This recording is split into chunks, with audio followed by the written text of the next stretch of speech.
Okay.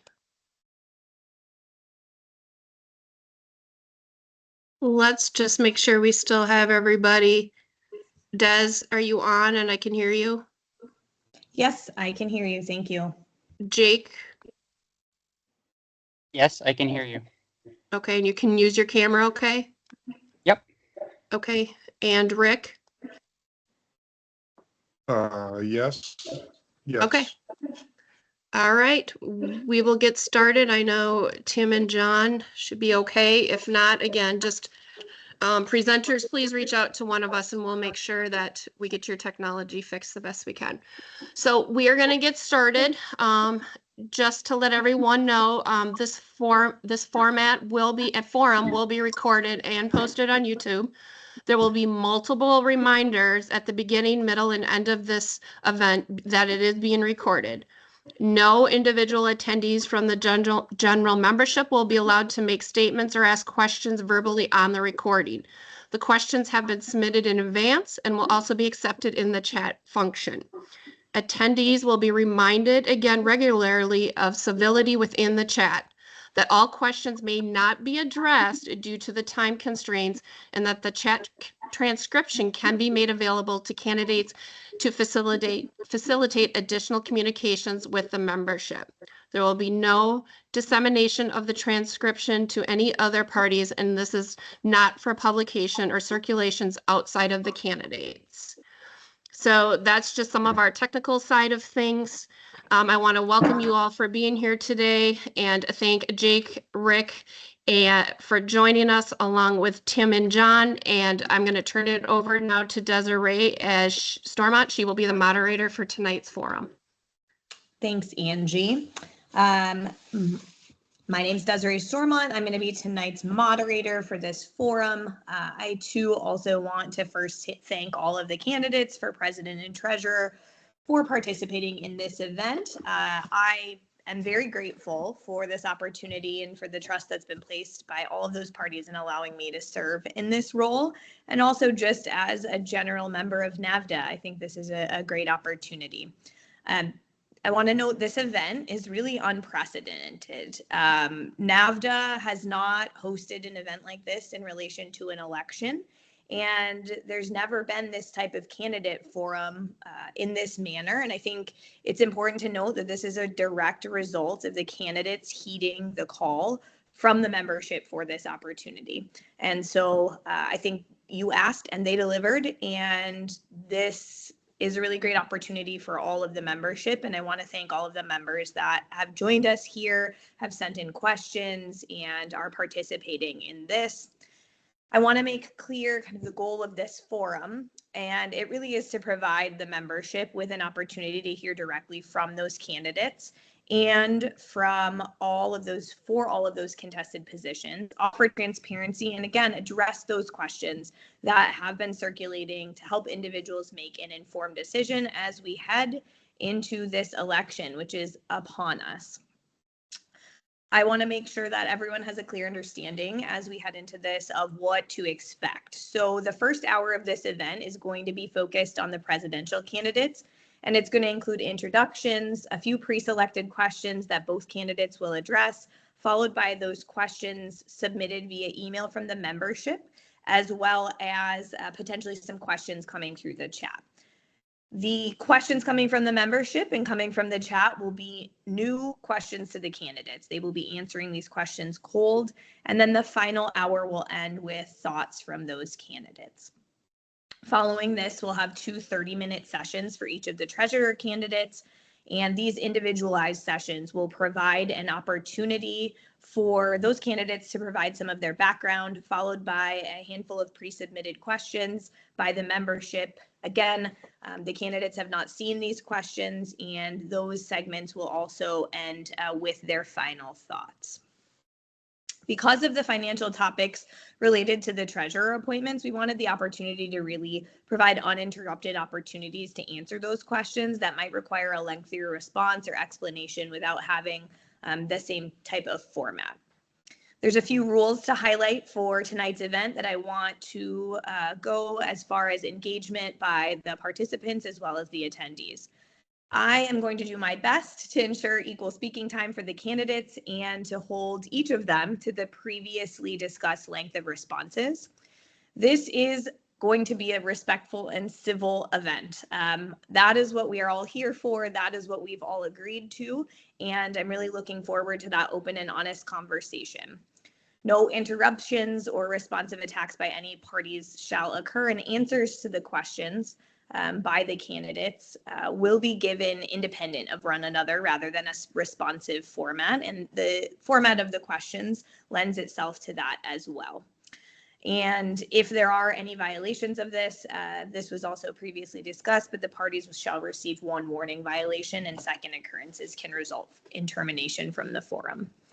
Now that we have all of that out of the way, just some notes for the general membership. Angie kind of mentioned this a little bit, but all individuals outside of the moderator and the candidates will remain muted for the entirety of the forum. If, again, you have questions, please submit them in the general chat. I see some of you are already engaging, helping each other out, trying to make sure that you can see everything and get access. So I love that in the spirit of NAVHDA. Great to see that. Please, if you are going to be submitting questions, be mindful of keeping them brief and respectful. Again, not all questions that are submitted will be answered, but again, that transcript is going to be provided to those participants. And then lastly, just as a reminder, and you're going to hear it from me in case we have people hopping in and out, that this is being recorded and it will be posted on the YouTube as indicated by Angie. So with that piece taken care of, we'll move on to what we're really here for. And I want to introduce first those presidential candidates. So we have Tim Otto and Jake Bartels joining us for tonight's discussion. Welcome to both of you. And as we get rolling on this, rather than providing introductions or backgrounds, which both of you have provided both in the VHD as well as in your contacts on social media, we've all agreed to kind of move forward jointly with questions. So with that, I'm going to get started. And again, candidates, please keep those responses to 2 minutes. I will have a timer going, and I'm going to apologize in advance if I have to interrupt you, but that's in the spirit of keeping things moving. So we're going to get started with, again, those pre-selected questions that both Jake and Tim were aware of prior to coming in. So the first question that we have here is, what do you believe is the role of the Executive Council, the EC, and what specific part does the president play within it? And we're going to go in a back and forth style so that not one person is always answering first. But this first question, Tim, again, we go out to you. So what do you believe is the role of the EC, and what specific part does that president play in that role? Well, first I want to thank Kim, Angie, and Desiree for organizing this on such short notice. And I also want to say that I've been honored to serve as president for the membership for the last 2.5 years, and I look forward to the opportunity to do that again for the next 3 years. So the role of the EC is actually, and the responsibilities of the EC members is actually pretty well laid out in Articles 3 and 4 of the bylaws. And so in lieu of going over those responsibilities individually, I'll just remind you that the EC is composed of the 4 elected officers, the directors of testing, judging and judge development, publications, promotions, registry, potentially the immediate past president, and up to 2 individuals in addition to that as appointed by the president. Currently, we have an additional person, the director of information technology. Each of these directors and officers have their own specific roles. For example, Andy is responsible for promotions, Mark is responsible for judging and judge development. So in addition to their own individual roles, each member of the EC serves as part of a decision-making body. And decisions are not made at the executive level, at least currently, by individuals. They're made by groups, by the EC, typically through motions, discussion, and vote. No single officer makes decisions autocratically on their own. What is the president's role in the EC? Well, again, that's specified in the bylaws themselves. The president's role in the EC is to preside over the EC meetings and preside over the annual meeting. In addition to that, I want to point out that the president is not a king. The president does not have veto power. The president is an active voting member of the EC. There's no special status in terms of the meaning or the power of the president's vote. And it's entirely possible and has happened that sometimes motions or decisions get made by the EC that the president, either with me or presidents in the past, don't necessarily agree with. So the role of the president in the EC is, again, simply another voting member with no special status. Great, thanks, Tim. And so, Jake, I'll ask you that same question. What do you believe is the role of the EC, and what specific part do you believe that the president plays within that role? Well, I do want to thank you guys as well. I know everybody put a lot into this, and I appreciate everybody coming to the table and making this happen. I appreciate NAVHDA International for providing the platform to do this. With that said, I believe the primary role for the EC can be broken kind of into three categories as I've seen it. Fiduciary oversight, meaning we act in the best interest of our membership with respect to carrying out our mission. The second, strategic priorities for the organization. It is the EC's job to create a plan that will further our mission. It is important at this point to define timeframes and parameters around what successful completion looks like and share them with our members so we can hold ourselves accountable and so they can hold us accountable. The third being build and manage leadership teams to make those priorities a reality. This means both delegating and trusting while maintaining oversight and providing resources. I believe that the president's primary role is to lead the discussions and development of the strategic vision and oversight board operations, and ensure the organization stays true to its mission and bylaws. I think that that is a primary role of the president, to make sure that we never vary from our mission or our bylaws, and always keep that in check. It's equally important that they are personable and likable face for the organization, a person that our members feel comfortable confiding in, and our partners and partnerships and our sponsors wish to work with. I was taught once that a president and a good leader should offer credit to their teams for all success, but bear the sole responsibilities for failures. And that kind of summarizes what I believe the role of the executive council is and the president there with him. Thank you, Jake. So pivoting off of that, the next question that I have is going to you, Jake, first. What are your key short-term and long-term goals for this organization? Obviously noting that you might not be able to hit them all in that 2-minute time frame, but again, what are some of those key top priorities for short-term and long-term goals? Yeah, there's no way I can hit them all in 2 minutes, but I'm going to try and just kind of identify. I think the first thing I'm going to have to do is go in and get, obviously we'll be having to appoint and work together as officers to appoint new directors or ask some directors to continue. And with that, I want to start by just a review period. I want to review. I want to take a quick look at each of our programs and do a cost benefit analysis on it. I want to ask the EC to look at what they believe we're doing well and what they believe we have the ability to improve upon. I think we need to review our strategic plan and see what we can check off. There's a lot of things that this board has done fantastic on, and I know there's many of those goals that they've met. From there, I kind of want to start to assemble teams. I want to do this by soliciting our membership. We have so many motivated, talented folks within this organization, and I just know that we can accomplish more the more we put teams together. If the new EC agrees, within the first year, I'd like to build additional revenue sources and prioritize fundraising efforts for special projects. Special projects might include things like continuing the member portal. I'd like to see special fundraising done around that so that it doesn't influence our operating expenses. I'd like to work with the Invitational and Judging and Testing Committee to facilitate a hybrid approach to introducing chapter level invitationals. I'd like to create an advisory committee so we can maintain historical reference and utilize folks with special skills. I'd like to establish a health and welfare committee with the goal to create resources around health data, testing, and responsible breeding practices. And this and many more. And each team that we develop, I want to create a 1, 3, and 5-year plan with measurable objectives.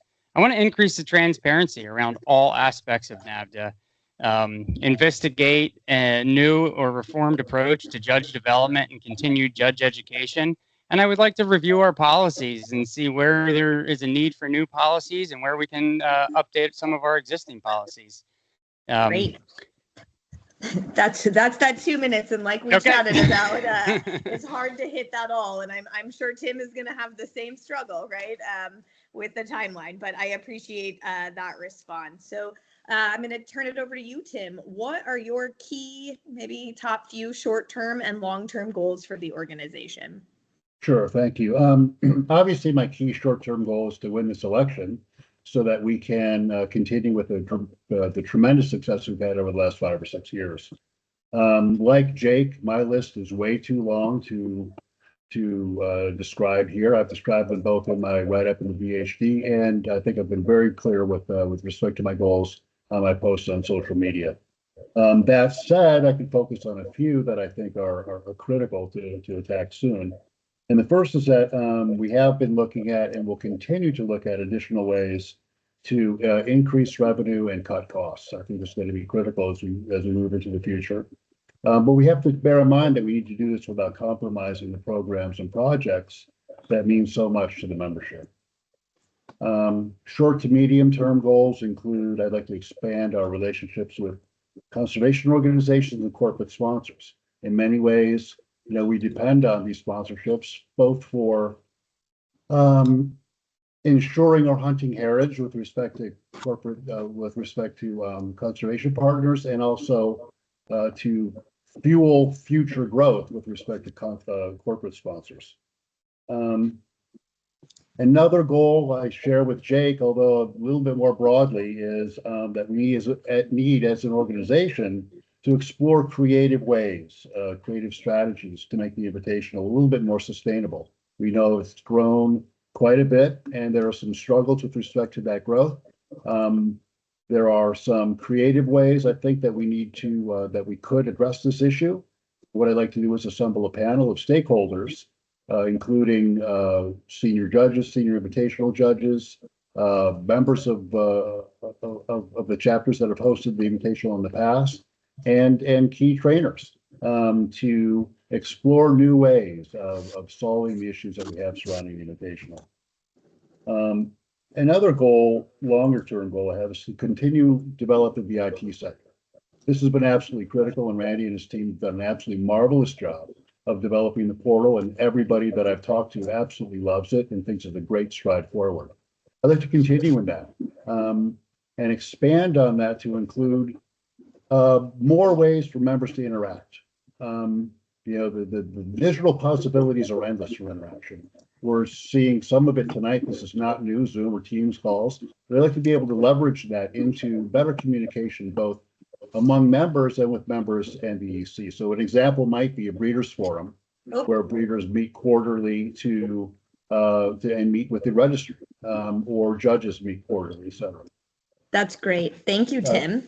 I guess I'm getting cut off. I appreciate it. Yeah, yeah.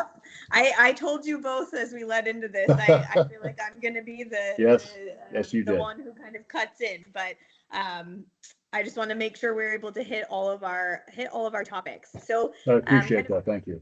Yeah, feeding off of that, we're going to take a little bit of a transition. And Jake, I know that you referenced this a little bit in your response as it relates to being able to work with others. And so one of the questions is the EC is composed of anywhere between 9 to 11 people, and there inevitably are going to be situations where there will be deep disagreements among board members. And inevitably, we are all very passionate, and we all know coming into it that we all love NAVHDA, and so we might not all agree on how the train keeps moving forward. How specifically, Jake, will you deal with those disagreements, and will you be comfortable coming to the board level decision that doesn't personally align with maybe what you proposed within that meeting as a resolution, and how will you handle that? Absolutely, thank you. Well, luckily, this is something that I do on an everyday basis. Only the group of people is usually much larger than 9 to 11 folks. The projects I've managed through my life and my career probably comprise of 10 times that number of people. And what's different about normally what I have to manage is they all have their personal interests in mind. Where here, I know everyone that's going to be sitting on the board is going to have the interest of NAVHDA at heart. I think it's easy when you respect all the people in the room. You create an environment in which everyone is willing to talk, and you start to assemble notes on what are the commonalities, where are the slight differences, and where are the big divides. I think usually when you start to do that, you find out that there's more in common than not. It's no different than when a judging team finally comes to a consensus in that respect. When we come to a consensus on a dog, we all own that score. The slight difference is we're not only just consenting on a score, but in a lot of these situations, it's going to obligate us to carry out tasks that are specific to our roles on the board. And so once we've come upon that agreement, whether we personally agreed with it or not, it's then our responsibility to carry on that process and take care of all our responsibilities. My role is vice president and board member of the CEB US, and my career as a manager have given me valuable experience in guiding individuals and groups through difficult situations and decisions with empathy and clarity. I believe that my willingness to consider diverse perspectives and foster and collaborate in a collaborative atmosphere in the end will lead us to always coming upon thoughtful and well-rounded outcomes. Great, thank you. Tim, that question, similar to you. So you know that the EC is composed of a group of individuals, and you referenced it in one of your questions as well, that there are sometimes situations and circumstances while you've been sitting as president that the board maybe has come to a different decision than maybe what was exactly proposed by you or was your ideal solution. So how have you dealt with those type of disagreements? And then how will you be comfortable coming to, or how have you been comfortable coming to those board decisions? And if you can give some examples, not specific to discussions had, but just generally how that's been handled by the EC. Sure. Well, let me first say that I've had plenty of experience with this. I've been a board member for 9 years now. And I can tell you that currently, Andy's one of my best friends in the world. Andy and I have disagreed bitterly over things at the board level. Mark and I are the same way. Angie and I, good friends, we have disagreed and argued just bitterly over some things. Todd Rockhold and I disagree literally on everything, as far as I can tell, whether it comes to from with respect to NAVHDA issues, Ford versus Chevy, or what kind of pizza we're going to get. I mean, we literally disagree on pretty much everything. The beautiful thing about working collaboratively with the current EC and what I hope the future EC is that we're able to disagree so strongly, and at the end of the day, it's like nothing happened. This is exactly what I think makes a strong executive committee, is the ability to express your opinion freely without feeling as though you're being judged and without the fear that there's going to be lasting consequences. There have been a number of instances where the EC has had long discussions, and I didn't necessarily agree with the outcome. There have been some very recent developments in NAVHDA that we came to a conclusion, and there are aspects of it that I didn't necessarily agree with. The point, and I'll make the point that Jake made, and that is that it's important that the EC and the current EC does all have, despite our differences, the best interests of the membership at heart. And in the end, I can always rest assured that everyone at the table is working hard to serve the members' needs. And I agree with Jake's analogy perfectly. There are many analogies to judging scenarios where once that score is decided upon, it's through consensus. That is the group score. That is the score that you defend. That's the position that I've taken, and that's the position that I'll continue to take. Thank you.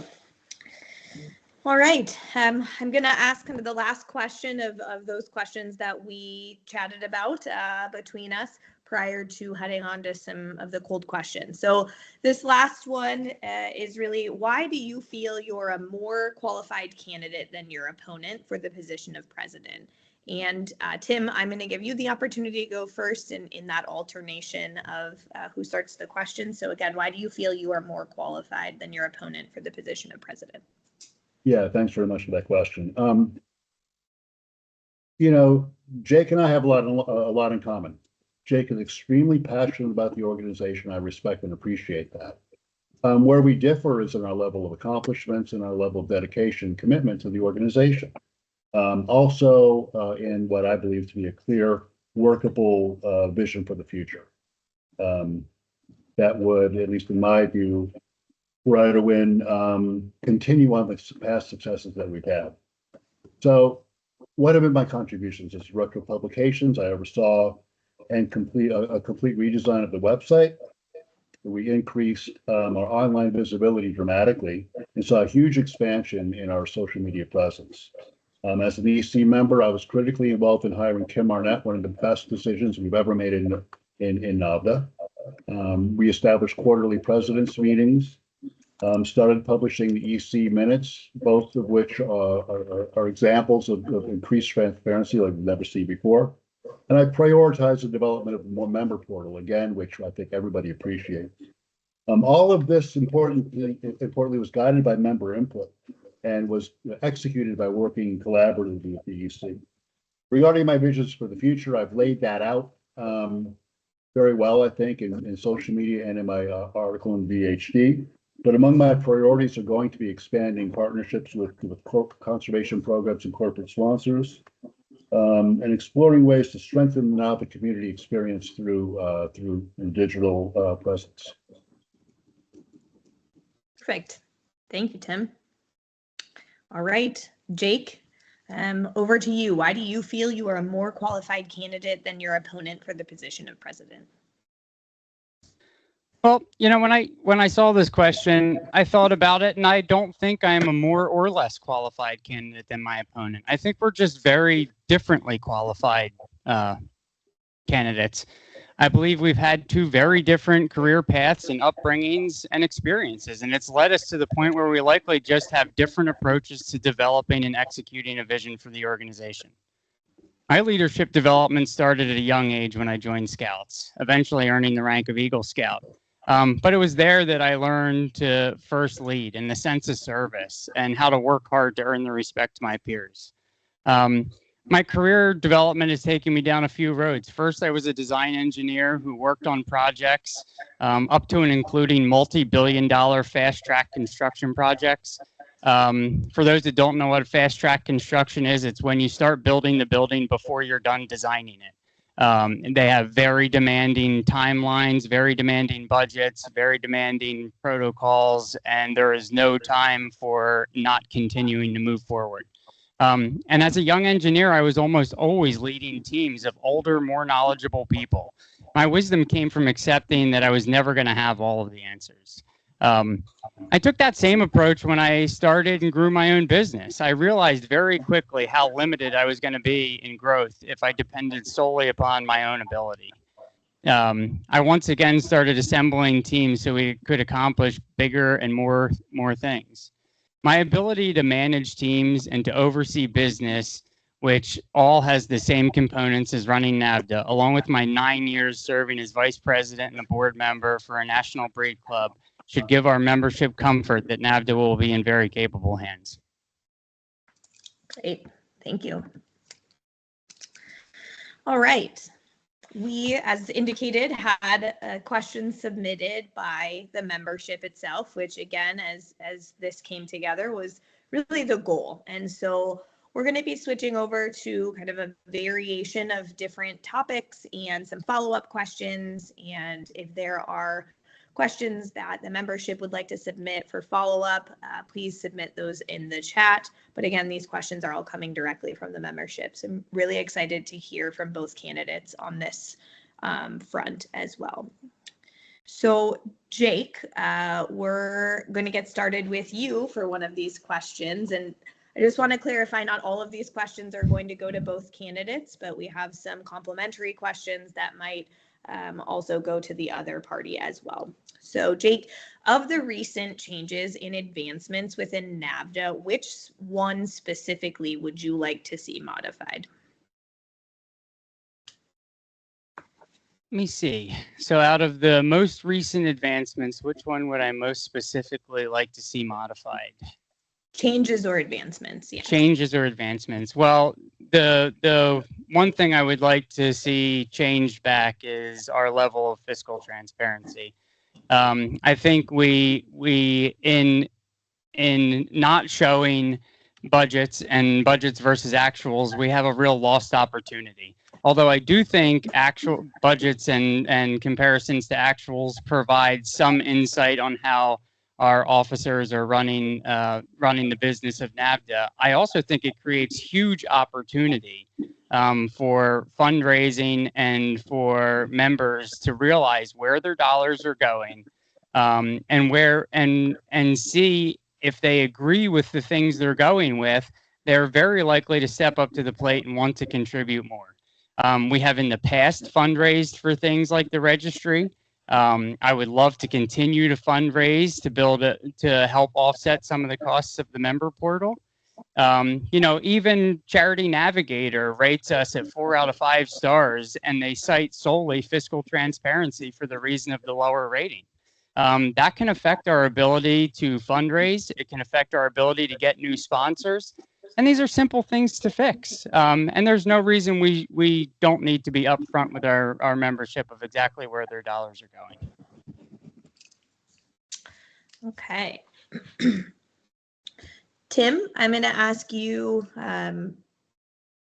a question along the lines of those advancements. So of all of the changes and advancements that have taken place within NAVHDA during your time, which are you most proud of and why? Well, that's a tough one to answer because we had so many. I have to start with the portal. This is something that we and I prioritized really soon after being elected. Randy started on it before I was elected, and we worked closely together. We really moved forward with it in the last couple of years. So I'd have to say that Randy's work and his team's work on the portal is probably what I'm most proud of. But I have to go back to chapter support. I mean, we have made so many changes in terms of and developed programs to support new chapters, both educationally and financially. We started the new chapter mentor program, which I think I'm very proud of, and has been used widely. The training seminar assistance program, I think, was a really big one. This is a program whereby NAVHDA supports chapters financially to bring in pro trainers to address the training gap in their program. So, geez, there's just so many things. I think working closely with Kim to get this $100,000 Google grant to improve our online presence was a big one. So, gosh, I mean, the list is so long, and I published them both in a number of places, and it's really hard to choose. But if I had to choose, those would be them. Great, thank you, Tim. Okay, pivoting a little bit to that. I'm going to throw a question out to you, Jake. Within your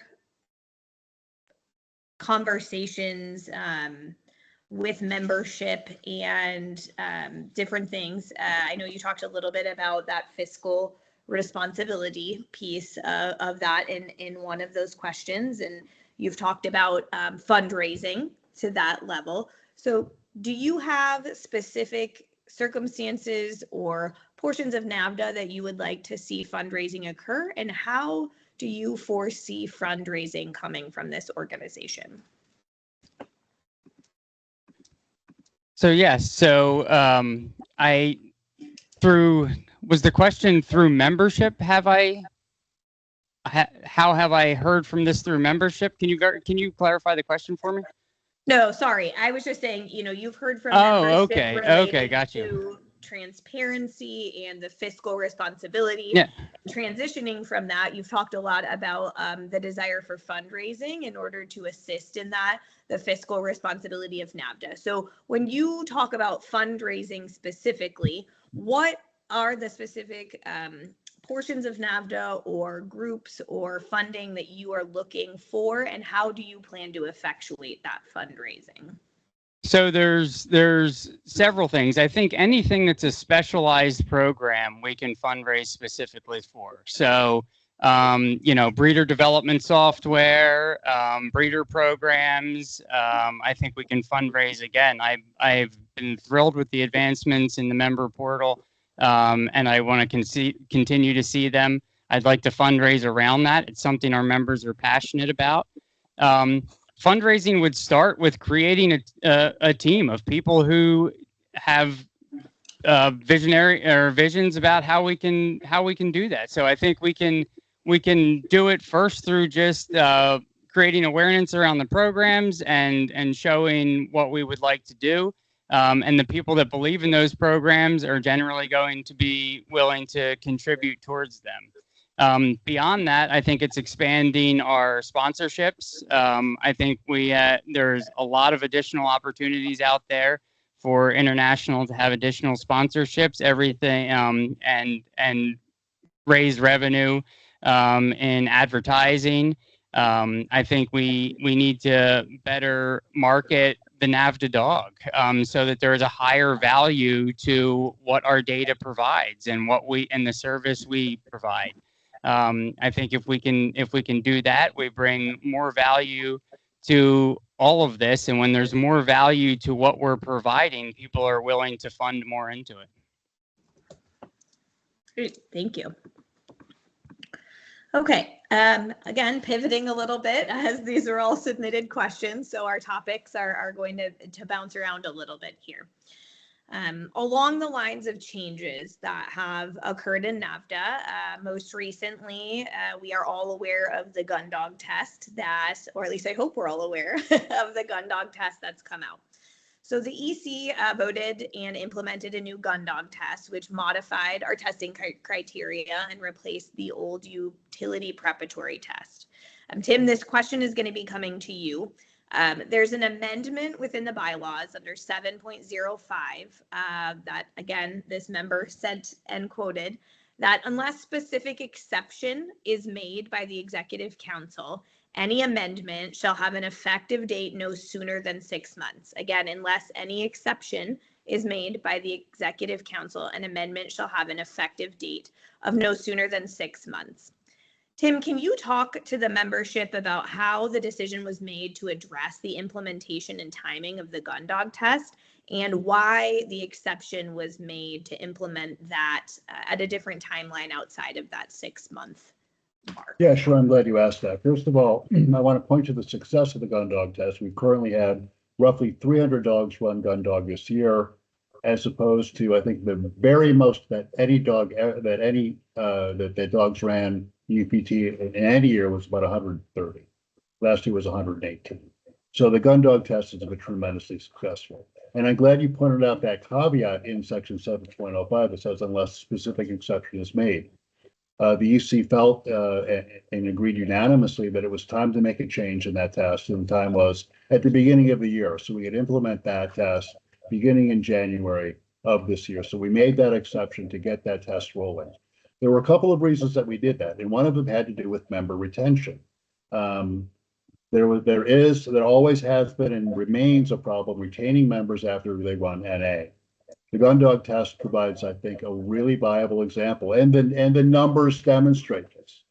A really viable example for members to stay in now the continued training, moving toward our goal of improving the versatile hunting dog, without necessarily the rigors of going into the utility test. Now, numbers are going to bear this out. We're going to find out in a couple of years whether people who take gun dog or do gun dog stick around through the utility test. But in the short term, we felt it was absolutely critical to get this test rolling because the members demanded it, the members wanted it, and we needed it. Thank you, Tim.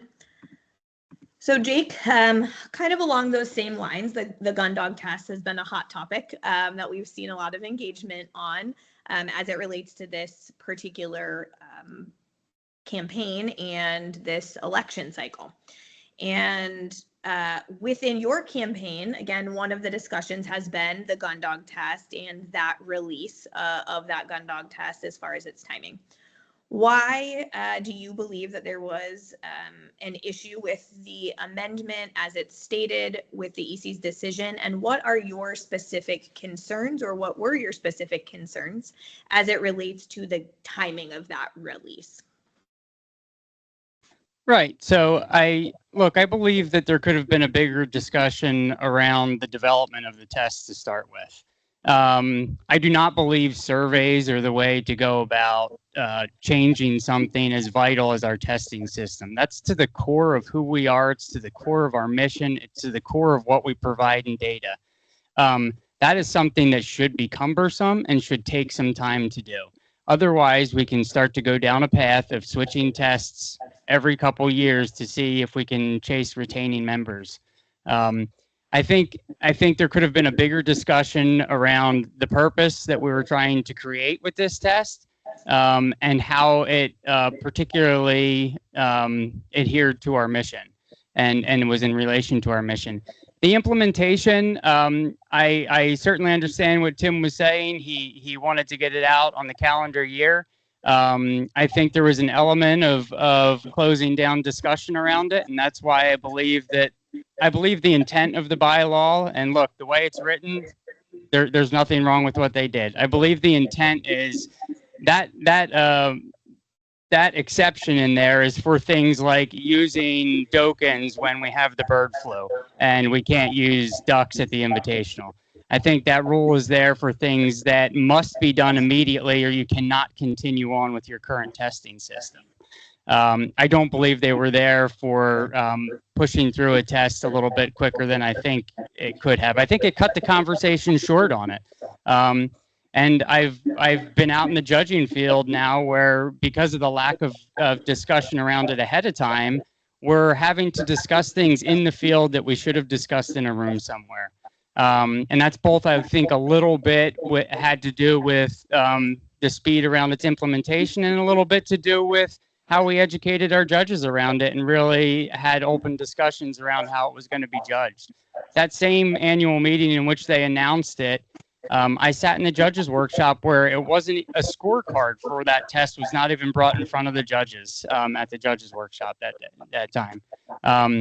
So now, with that said, I hope it accomplishes everything in accordance with our mission. It's here. I think we need to give it a chance. I think we need to see what the numbers do and what the data shows over the next several years, and then we get to revisit it at that point. But my issues with it were more with the timeline and shutting down the discussion around it more than anything further right now. Thank you. So piggybacking off of this a little bit, I want to throw a question to you, Tim, as it relates to that gun dog test, because I think that we're seeing in the chat definitely some conversations around how that's affected the membership and that piece. And we've asked a little bit about how the implementation happened, but let's talk about the core of that particular test, and maybe go to you, Tim, on why specifically, or what portions do you believe that test, or how does that test serve the membership directly? Great question. That test serves the membership directly by providing an alternative to the utility test that people want. The numbers have shown that people simply did not want to run the utility preparatory test, and we believe that that's one of the many reasons why people leave after passing the natural ability test. So the reason that we developed this test was, in part, it's not just to retain members, it's to achieve our mission. And our mission is to promote and improve the versatile gun dog in North America. You know, if you pass the gun dog test, you get a darn good dog, and you're a serviceable dog, and that's what we're looking for here. So again, I think the primary motivation to get this gun dog test off the ground and get it off the ground quickly was to serve the members' needs, their stated needs. I also want to address the issue of whether it was rushed through.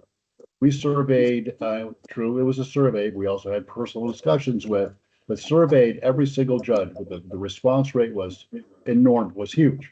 And what we found was that over 75% of the judges wanted actually to eliminate the duck search out of the UPT test.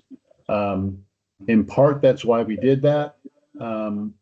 And again, I think what this gun dog test does is it serves that member who joined for the same reasons that I joined. I joined because I wanted a better hunting dog. I didn't join because I wanted to pass the utility test. And this is what the gun dog test is doing for members. Your average member, your average Joe, your average Jane is joining NAVHDA because they want to achieve exactly what it is that our mission states, and that is improving the versatile dog in North America. So again, this test, I think, really meets the demands of people who aren't necessarily prize chasers or, interested in getting a utility prize one or even going to the invitation. They want what we all want, and that's a better hunting dog at the end of the day. Great. Thank you, Tim. So Jake, I want to pivot kind of to wrap up the conversation about gun dog again, based on some of the conversations that I'm seeing and the questions in the chat.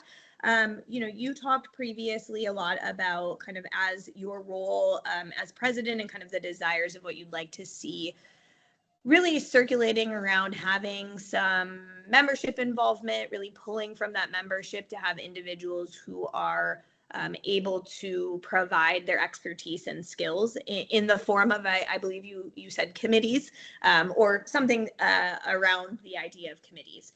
So as we talk about that gun dog test and kind of your, some of the concerns about the implementation of that test, how would you foresee changes to a testing system, not necessarily this gun dog test, but changes to a testing system within your role as president? How would you see that being facilitated and occurring?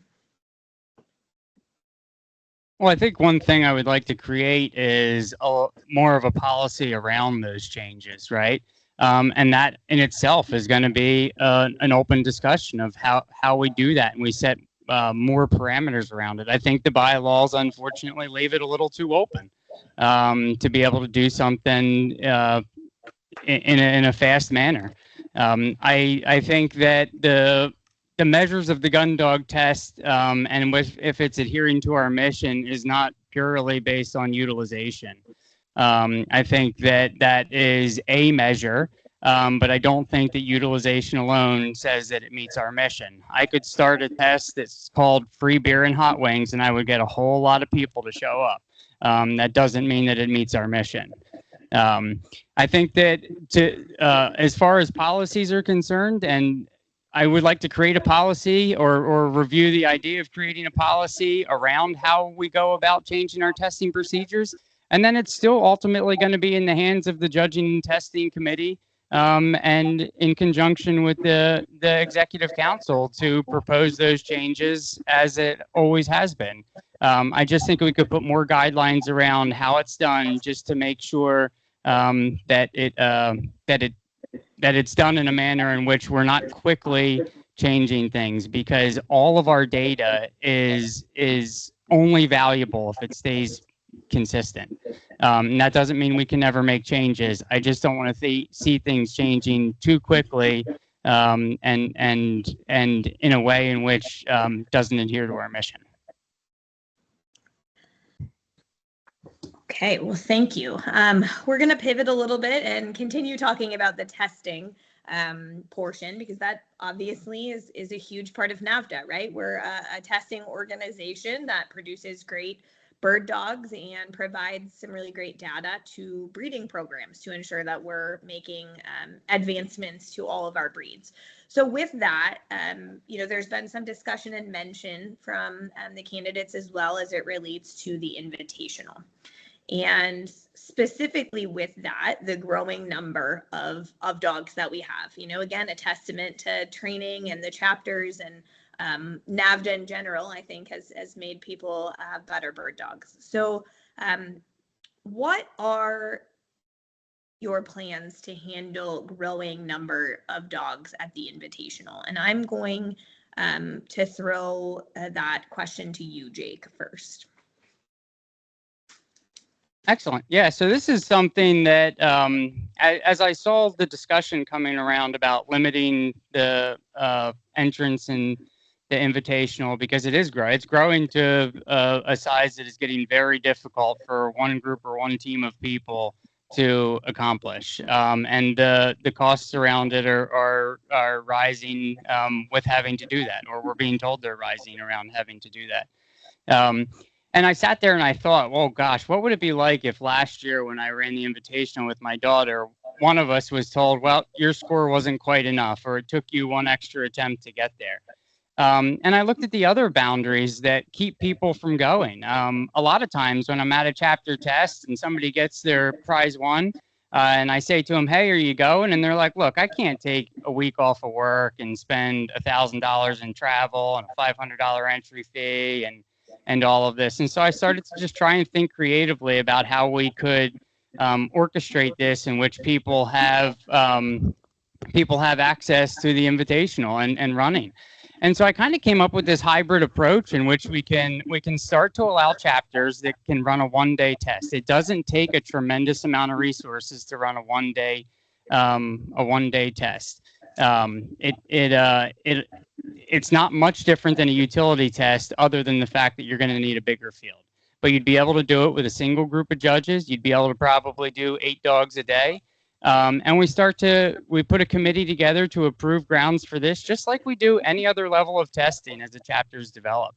And then I think we start to see what the membership wants, right? Because the membership is either going to start to go to those and go to the local ones and the closer ones in which it's more accessible, it's far less expensive, or they're going to continue to demand that we hold larger central invitationals. And so in the beginning, I think we start with having both, and International continues to run the one and also creates the regulations around running them at the chapter level. But I think it's a way to truly solve the problem. It will increase the number of dogs that we're getting because people are going to be willing to do that. And as an organization that's about gathering data so we can provide it to our breeders to ultimately complete our mission of breeding better dogs, I think the more dogs that we are testing, the better off we are.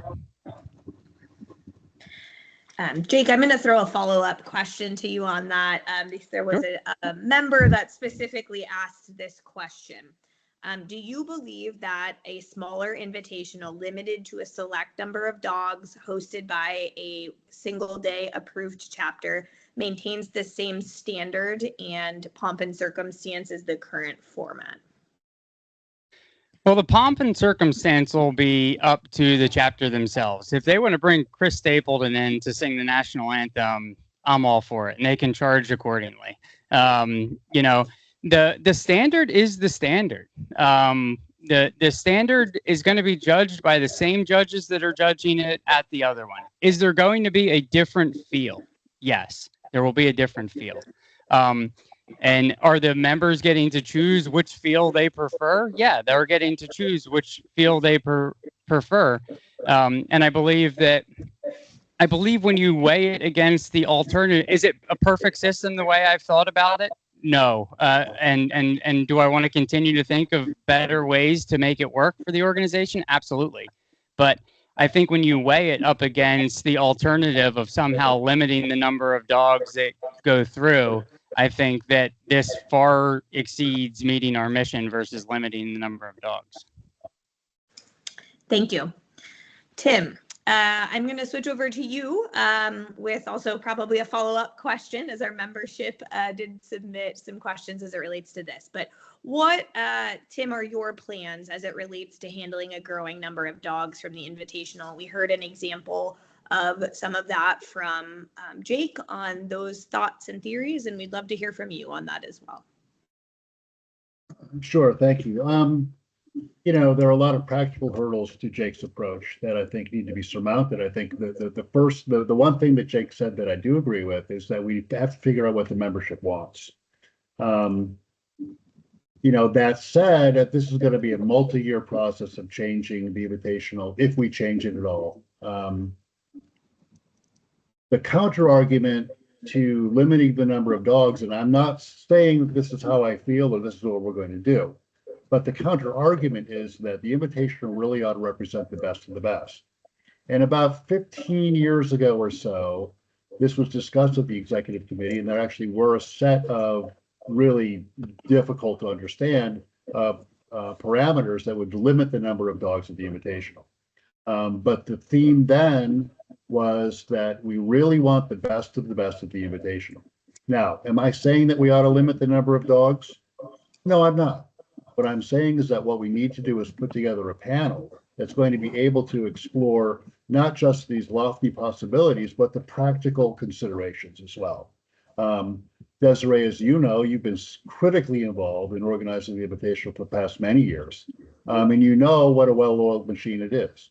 And it takes a level of organization that goes beyond simply the fact that we have 3 fields going, right?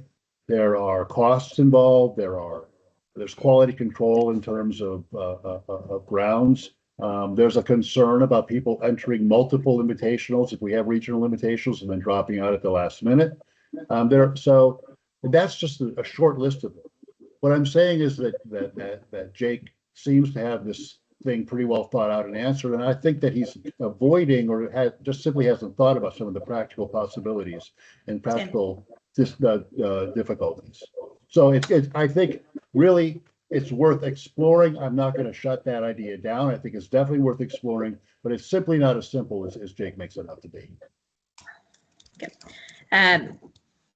I have a specific follow-up question to you, Tim, and kind of just as a caveat to that, I just want to make sure that between the chat and just in our discussions that we are remaining, again, civil. I think some of the chat conversations and statements being made are not in the spirit of NAVHDA. And if we continue to see individuals specifically making aggressive or rude or defamatory comments, they will be removed from this forum. So again, this is a place for us to all gather information and not a place to attack one another or anything along those lines. The candidates are both here presenting their perspectives, and whether or not you agree or disagree, this is not the intention behind that.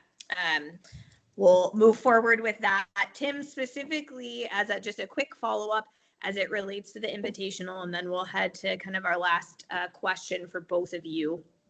That will be the same. Do you specifically, Tim, and again, this was directly from an email that was submitted, requested to be directed to you. Do you believe that limiting the number of dogs through specific criteria maintains, the same standard and spirit of the invitational and current format that's been held for over the past 5 years? So I think this question goes to whether or not that limitation piece through specific criteria would maintain that same standard and spirit of the invitational. Yeah, that's a great question. I'm not really sure. This is something that we as a team, not just me as an individual, would need to decide, right? So I can understand the argument that the invitational is open to all dogs with prize ones. I think we've demonstrated that in its current format, that's not sustainable. I'm not certain well, I am certain that there are alternatives. I'm just not certain that the one that Jake has proposed is the appropriate alternative. And again, I'm not saying that I have the answer. I'm saying that what we need to do is assemble a team of experts that would be able to come up with viable alternatives that are actually practical to implement. Pivoting off of the invitational conversation and the gun dog test, I definitely appreciate both of your perspectives as talking about that, because I think those are critical to the membership, as well as we can see through that chat as well. But leading into our final question, and Tim, I will have you start, and Jake, you will have the last word as far as those questions go in the manner of flip-flopping here. Tim, if you had the ability to change one thing within NAVHDA without limitation, what would it be? And what impact would you hope it would have on the organization?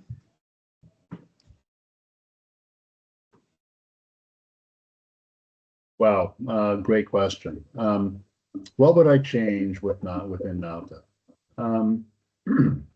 I think we need to increase the level of bidirectional communication.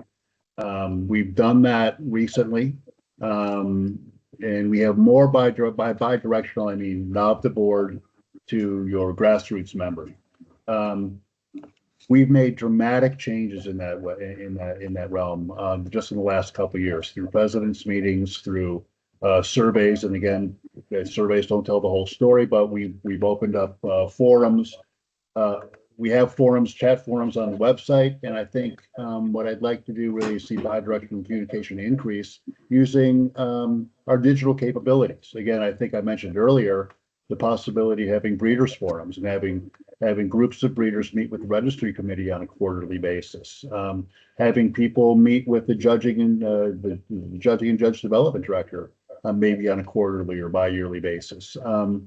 So there are a lot of ways to use technology to improve bidirectional communication.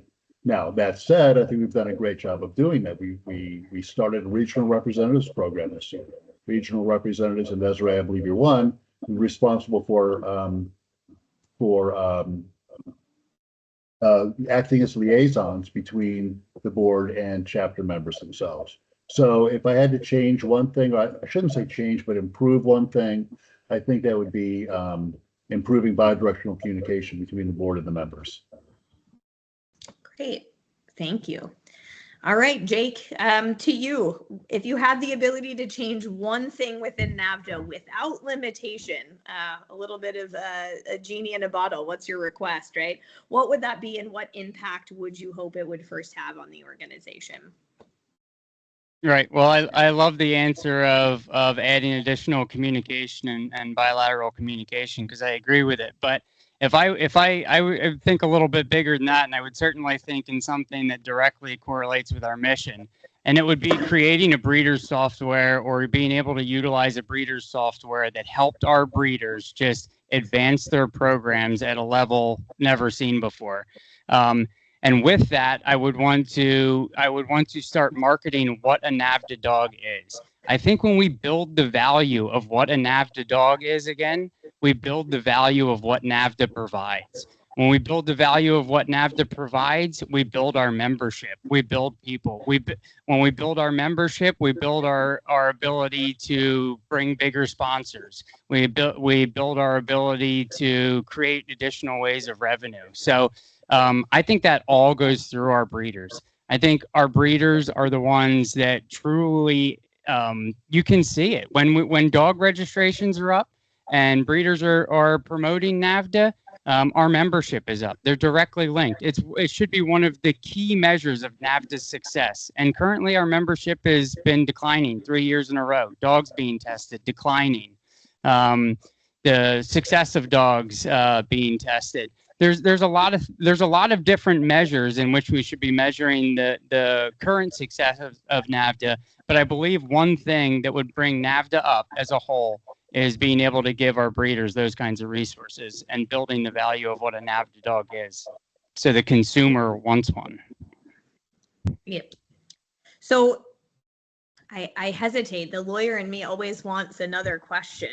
But Jake, I'm going to throw this to you, and then Tim, I'll give you an opportunity to do that before we do our closing statements. But, there's been a lot of conversation about breeder programs. And I think that from what I'm hearing from you, that's a really substantial piece of what you believe is a foundation for NAVHDA. So where in kind of the overview of membership versus breeders, kind of what do you think that the role of breeders really is in NAVHDA, and what do you think they bring to the table? You hit on it a little bit, and if, I'll give you, like a minute and a half on that, and then I'll throw that to Tim. Sure. Well, they're the only ones that can actually help us complete our mission.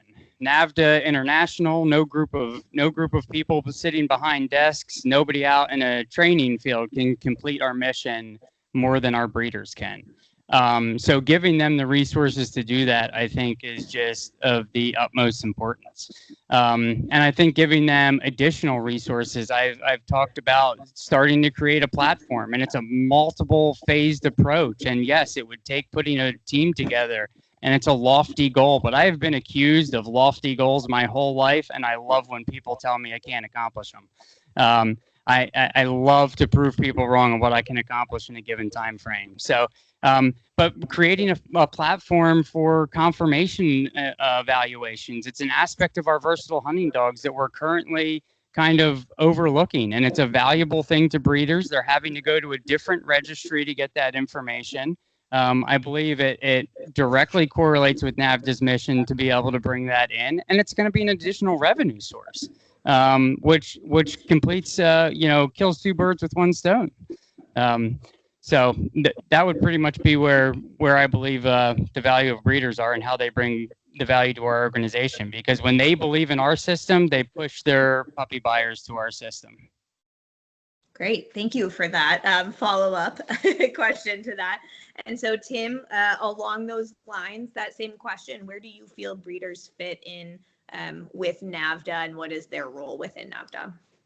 Yeah, thank you. So, Jake and I do not disagree on this. I think I agree 100% with most of the things that Jake said. Breeders are literally the backbone of our organization. We cannot improve the versatile hunting dog without them, right? And the breeders have been outspoken about the resources that they've already had, and that which have just been expanded through the member portal. So we've met those requests from breeders with the same goal that Jake has in mind, and that is ultimately providing breeders with the resources that they need to make the critical decisions that are going to actually wind up meeting our mission. So again, I agree fundamentally with everything that Jake said. This can only be done through the breeders, and the breeders need more information, and we've given them that information, and we'll continue to develop the portal to provide that information to them. Jake and I also agree on the possibility of doing confirmation evaluations. I wrote about this just very recently. That can be done, I think, fairly easily through relationships with either breed clubs or independent confirmation organizations, or both. So it would be great to include confirmation on pedigrees, assuming that it's done by regulated authorities. So Jake and I fundamentally don't disagree on this at all. Breeders are absolutely the backbone of our organization, and we can't improve the hunting dog without them. Great, thank you. All right. Well, I appreciate you guys both again heeding my last question. But what we will do here is allow the two of you kind of to give your final remarks or final thoughts to the parties. So with that, Tim, I will have you start that question off, and then Jake, you will round us out with your final thoughts. Yeah, thanks, Desiree. I just want to thank Angie, Desiree, and Kim again once again for organizing this. I think it's been tremendously valuable to the membership. I also want to reiterate something that I said earlier, and that is that it's been an absolute privilege to serve the membership for the last 3 years. I think we've come a long way in the 3 years that I've been president thus far, and in the preceding several years where I was director of publications. So I'm asking that we have the opportunity to continue that success. I believe that I'm the best candidate for president because I have an outstanding track record of accomplishments and productivity and commitment, frankly, and a demonstrated ability to collaborate with others, even through times of discord or disagreement. I also have an unwavering commitment to listening to and serving our membership with honesty and integrity. I have a clear, specific, achievable vision for the future that has been and will continue to be guided by member input, and that's a critical thing. Every bit of success we've had recently has been literally guided by member input in response to members' demands and needs. All I can say is that I've been delivering for the last 3 to 5 years, and I will continue to deliver if elected again. Thank you, Tim. Now, Jake, with you, we'd love to hear your final thoughts. All right. Well, I'd like to thank everybody too, and I'd like to thank Tim for doing this. And I believe, you know, a lot of our members probably found out tonight that we're not as different on everything as they might have thought had they been watching social media the past month and a half. So I appreciate everybody, and I appreciate all the members logging in to listen to this. My final thoughts kind of are I'm running to give the membership a choice in this election. For years, the EC has groomed its predecessors. We have a managing director now who can ensure continuity in a transition. It's time to bring in new blood with fresh ideas, creative thought processes, and innovative strategies. The solutions I've proposed don't just solve a single problem, rather they work in a multitude of ways. For example, the idea around an accessible invitational doesn't just break down the barriers of entry and increase accessibility, but also will help reduce our expenses.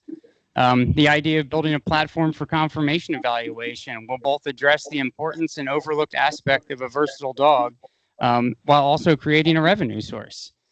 Building more resources for breeders both lessens the hurdles for new and inspiring breeders, while also enabling our existing breeders to propel their programs forward.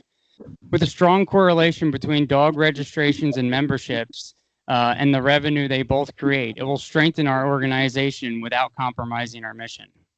I live in an area with a wealth of NAVHDA knowledge. Most weekends, I'm surrounded by folks working together to achieve their training goals, but not all chapters and members have those same resources.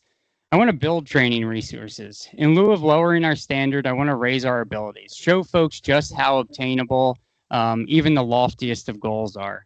Chapters are the foundation of our success. They are a link to our membership, and it's important we address them as individuals and provide for their individual needs. The resources so that they can thrive. I think giving them a direct link to the EC is also beneficial. I've always preferred to teach a man to fish rather than give a man to fish.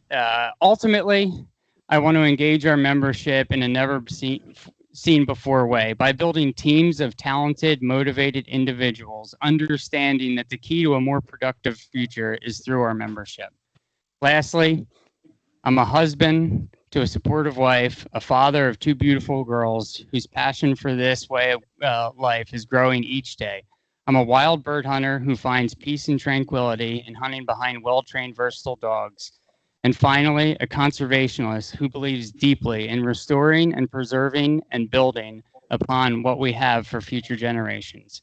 I'd like to thank everybody for coming out. I appreciate everybody's support.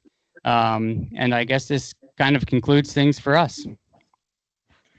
Great. Well, again, thank you to both of you. I think that this has been a really informative period. I know for me, I've learned a lot from both of you, even sitting in this forum as the moderator. And again, I want to thank you both for allowing me to be a part of this discussion today. And again, I think the membership was able to have their voices heard, which I know both of you really wanted to prioritize. So thank you for that. And with that, we will transition over to the next candidate, and we'll have some questions from John Wolf. So thank you both. Thank you.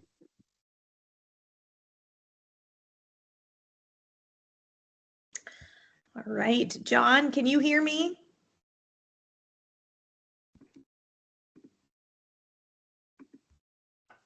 I can. Can you hear me? Perfect.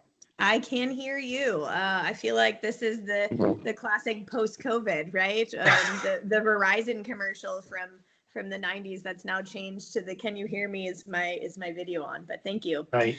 All right. Well, everyone, we're going to switch over to conversations with our candidates for treasurer, and we're going to start that with our chat with John, who is the current treasurer as he sits. And again, I just want to remind everyone that we want to, again, keep that chat as civil as possible. So thank you all for contributing. The candidates will, again, get that transcript after the fact.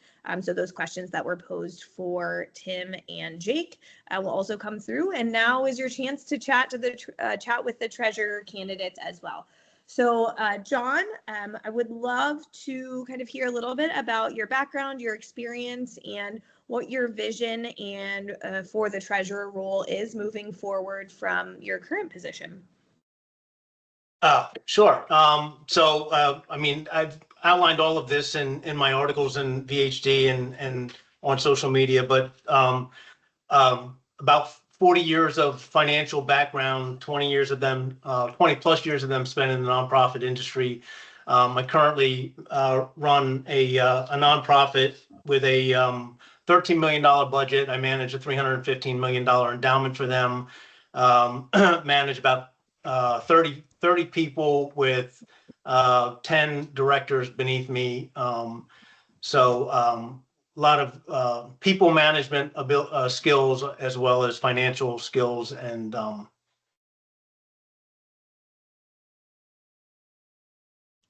so.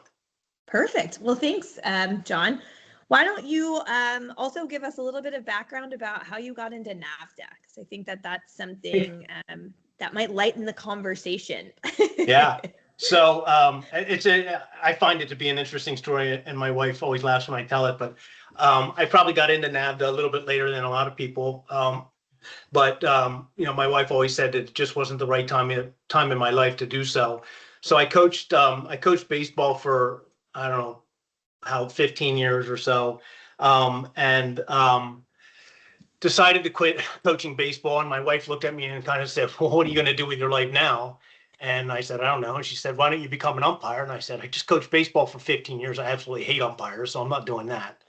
And then she said, well, why don't you get that hunting dog that you've always been talking about? So we started looking for German short hairs, and we found one. I went to a NAVHDA event first before I got my dog, and the bug bit me, and I just jumped in both feet, full bore. Ran my first invitational dog, became a judge. Ran my second invitational dog, became a senior judge, became an invitational judge, and treasurer. And NAVHDA is just part of my blood now. I remember one time the first test my wife ever went to, she came home, we're driving home on Sunday, and she just looks at me, she goes, I get it. And I'm like, what are you talking about? She goes, I get why you do this. I get why you spend your weekends with these people. They are just absolutely awesome. And so she, fully supports what I do with NAVHDA and is 100% behind me. Yeah, that's fantastic. I think there's probably a lot of members sitting on that forum that have their own unique story of how they came to be. But, as we all say, NAVHDA is pretty addicting, and Yep. we all seem to get hooked. So Yep. I'm going to transition over to just some questions that we've had submitted from our membership. So what do you believe the role of the treasurer is, and how does that apply to the position of a member of the EC as well in those non-financial decisions? Sure. So besides being CFO for the American Philosophical Society, I sit on a number of other finance committees around the country, and my viewpoint on the position of the treasurer is more of a governance, I would say, position, oversight, and that is especially so with the hiring of Kim.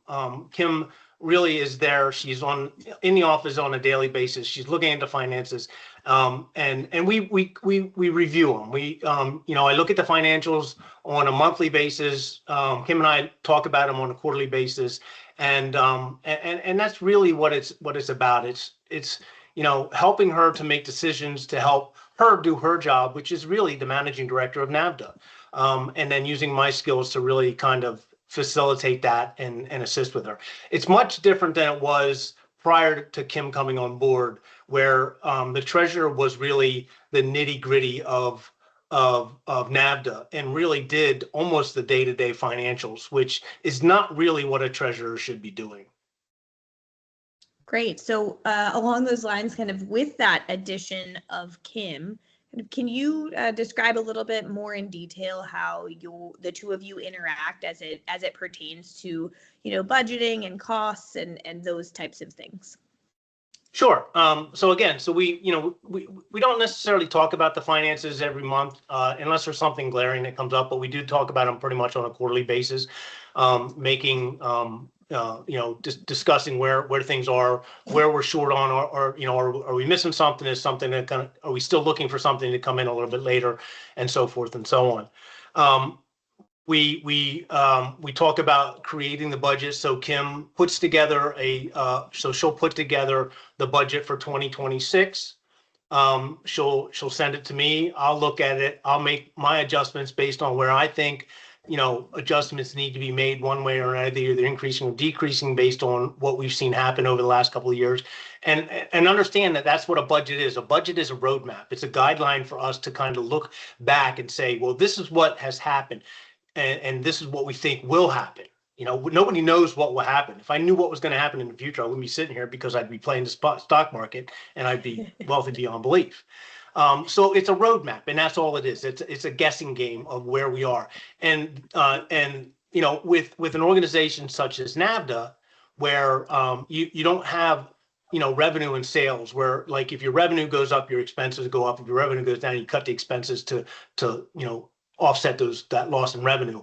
We don't have that ability. I mean, our revenues are what our revenues are. We've got the magazine, we've got the invitation, we've got the annual meeting, and all these other, we've got staff, and we are very dependent on that membership number. And if that, when that membership number decides to go the other way, it's a bit of a struggle for us. Now, we've done a very good job. Andy Doak has done a fantastic job with getting additional sponsorship money to help support that, but it's just we've got to make some choices going forward. That's for sure. Great. I appreciate that outline, because I think it's pretty likely that not all of the membership knows exactly how those finances are managed and budgeting. I know I just learned something I didn't know, so I appreciate that.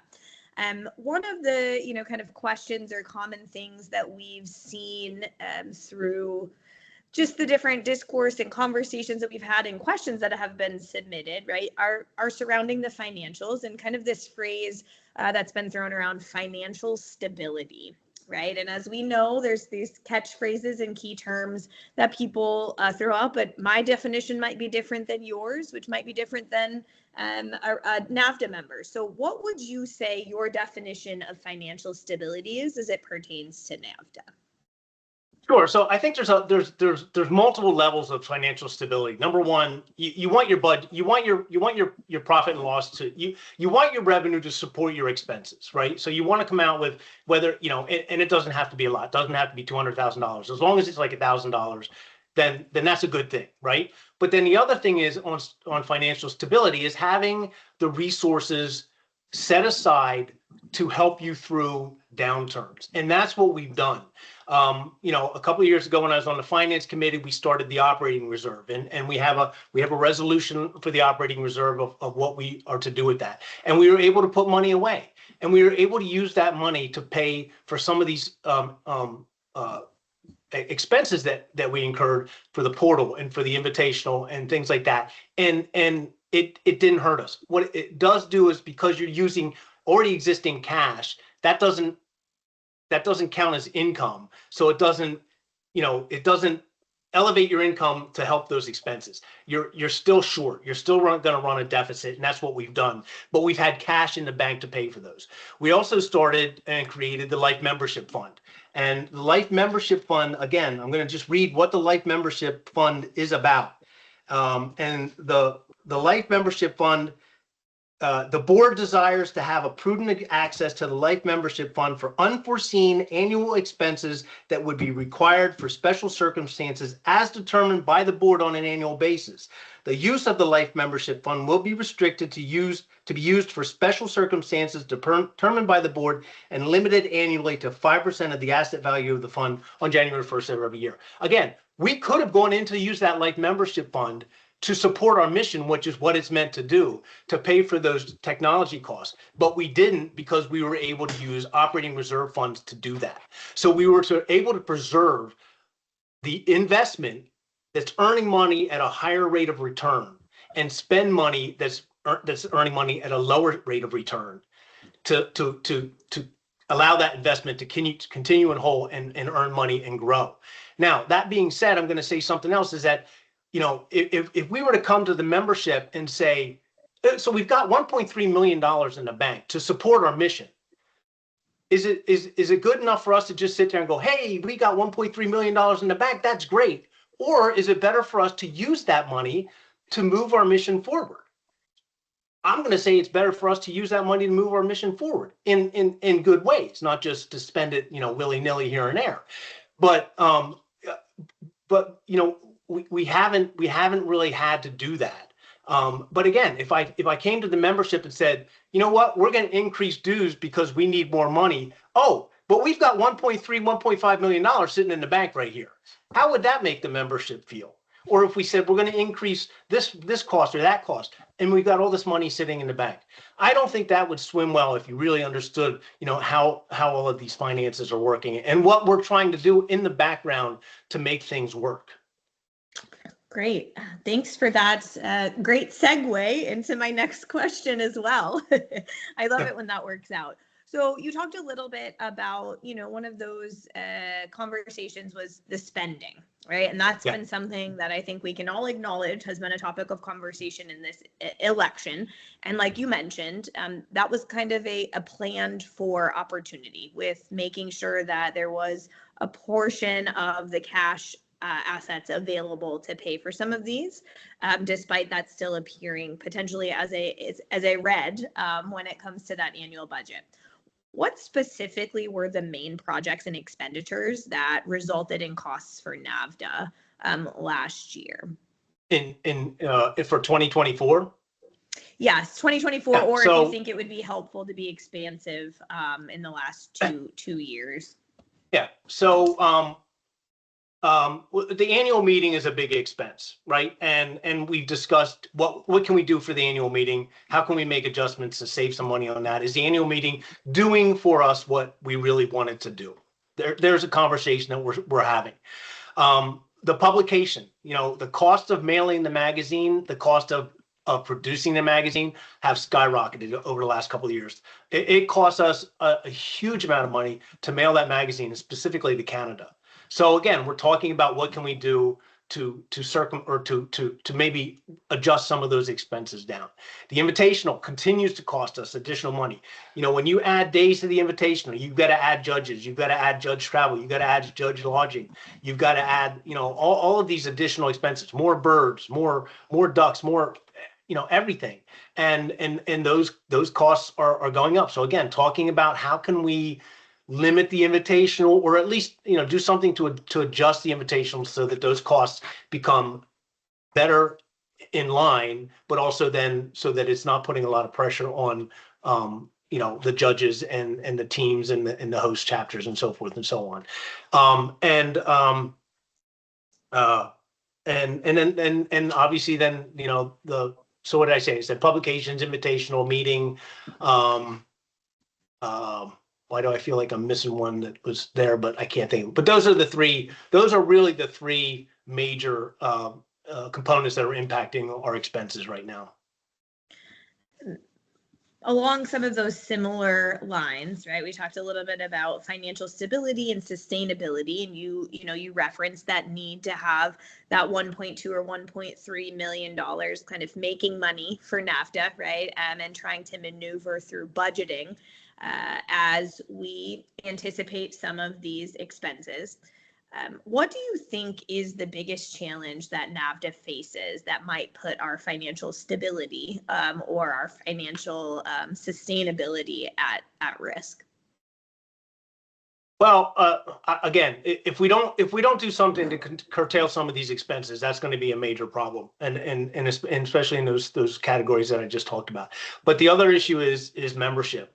You know, we've got to figure out a way to keep our membership, you know, rather stable, or at least try to increase it. I think, you know, I'm hoping that with the introduction of the gun dog test, that will keep some of these people that are dropping out after NA, they will stay in NAVHDA and renew.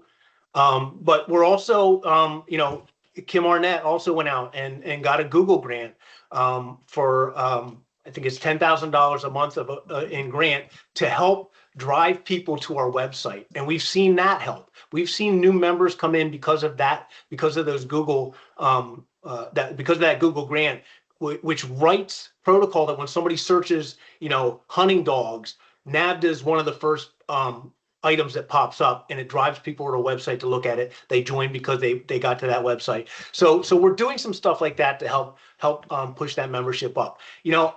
I heard some stuff said about sponsorship, and I would, we all say sponsorship. Let's get more sponsors, more sponsors, more sponsors. Talk to Andy Doak. We have, the number of sponsors we have take a considerable amount of time of Andy's time. And remember, it's a volunteer job. He's got a full-time job that he does, just like all of us sitting on the EC. And to add more sponsors is going to add more work. And even with Kim in the office now to help him, it still takes a huge amount of time to manage those sponsors. So adding sponsors, it may be okay, but they've got to be the right sponsors. They've got to be those ones that aren't gonna need a lot of hand holding and a lot of manipulation to really make things work. And kind of saying, hey, did you send your money in? Did you send your money in? Did you send your money in? Rufflin Kennels has been a great new added sponsor in the last couple of years. And all of our sponsors are really fantastic. Purina, Garmin, they all support us tremendously. But I just don't know if that's the right thing. That's the right way to go. One of the things that I do want to implement is I want to implement a planned giving program, which I'd like to get our members to start considering putting us in their wills and in their estates, so that when they pass on, that they leave some money to NAVHDA that NAVHDA can then use. Now that's a long-term plan, but it's a long-term plan that will help NAVHDA down the road, not necessarily right away. So the biggest thing is we've got to get some revenue up, but we've got to really cut some expenses and curtail some expenses to get ourselves in balance. And, I asked you a question as it related to your position as a member on the EC in that non-financial role, right? You are a voting member on all decisions, not just as it relates to budgeting and what I, in my mind, can only imagine is a lot of Excel spreadsheets. So when it comes to those kind of decisions, as far as kind of curtailing spending, this was a question that came from one of our members. Do you support cutting program expenditures where possible if there is a revenue shortfall? And if so, are there any specific programs that you have seen or that you would be in support of cutting or reducing within your role as part of the executive council? I guess I'm not sure if I'm following what they mean by programs. I mean, I guess let me just, and I hope I get this right. So I guess, our programs would be the annual meeting, the invitational, the magazine. Yep. I think also kind of along the lines of our, our assistance program potentially for new chapters, or the assistance programs for judging, youth, things of those nature. I think just generally all of the expenditures maybe that are going out to help facilitate the membership piece. Yeah. So my answer to that would be those are such new programs, especially the ones that you just addressed, that I would hate to cut them so soon after having implemented them. And they're really not having a huge impact. $5,000 here, $2,500 there. In total, those new programs are probably costing us $15,000 to $20,000 a year. Not huge. It's really the other ones. I mean, I just going through some stuff.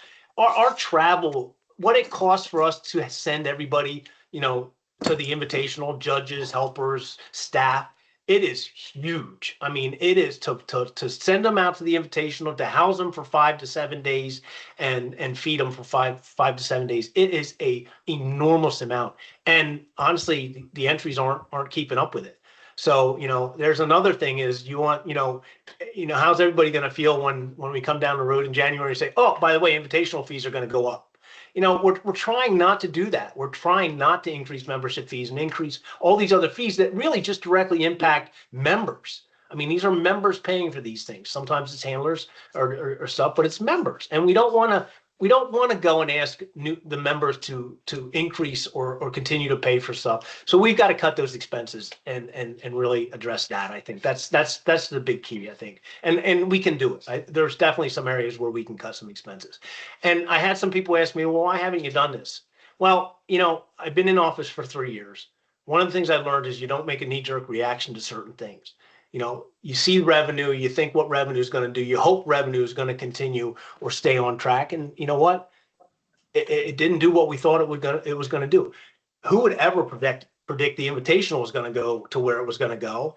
And, then COVID hits and the price of everything goes up. So our magazine costs go up. That we just couldn't predict that stuff. But I think now, now we're pretty sure that this stuff's not going to go away and we need to address it. And we have some plans in place to start to address these things. Great.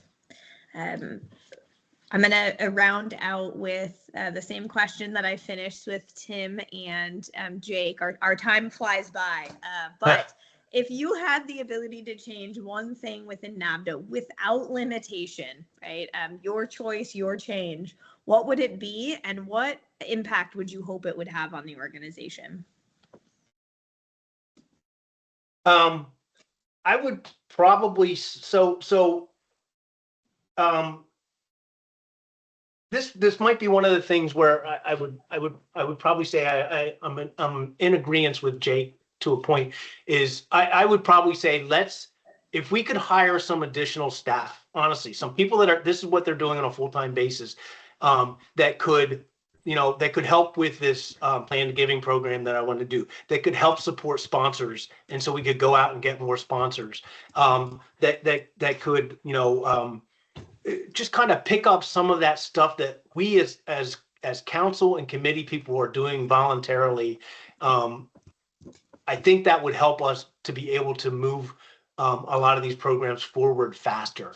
Unfortunately, we can't do that. We just don't have the revenue to support anything like that. But I think, that would if I had my, add, honestly, and I'm talking like probably add, 4 people to the staff that could just have very specific roles, are very specific in what their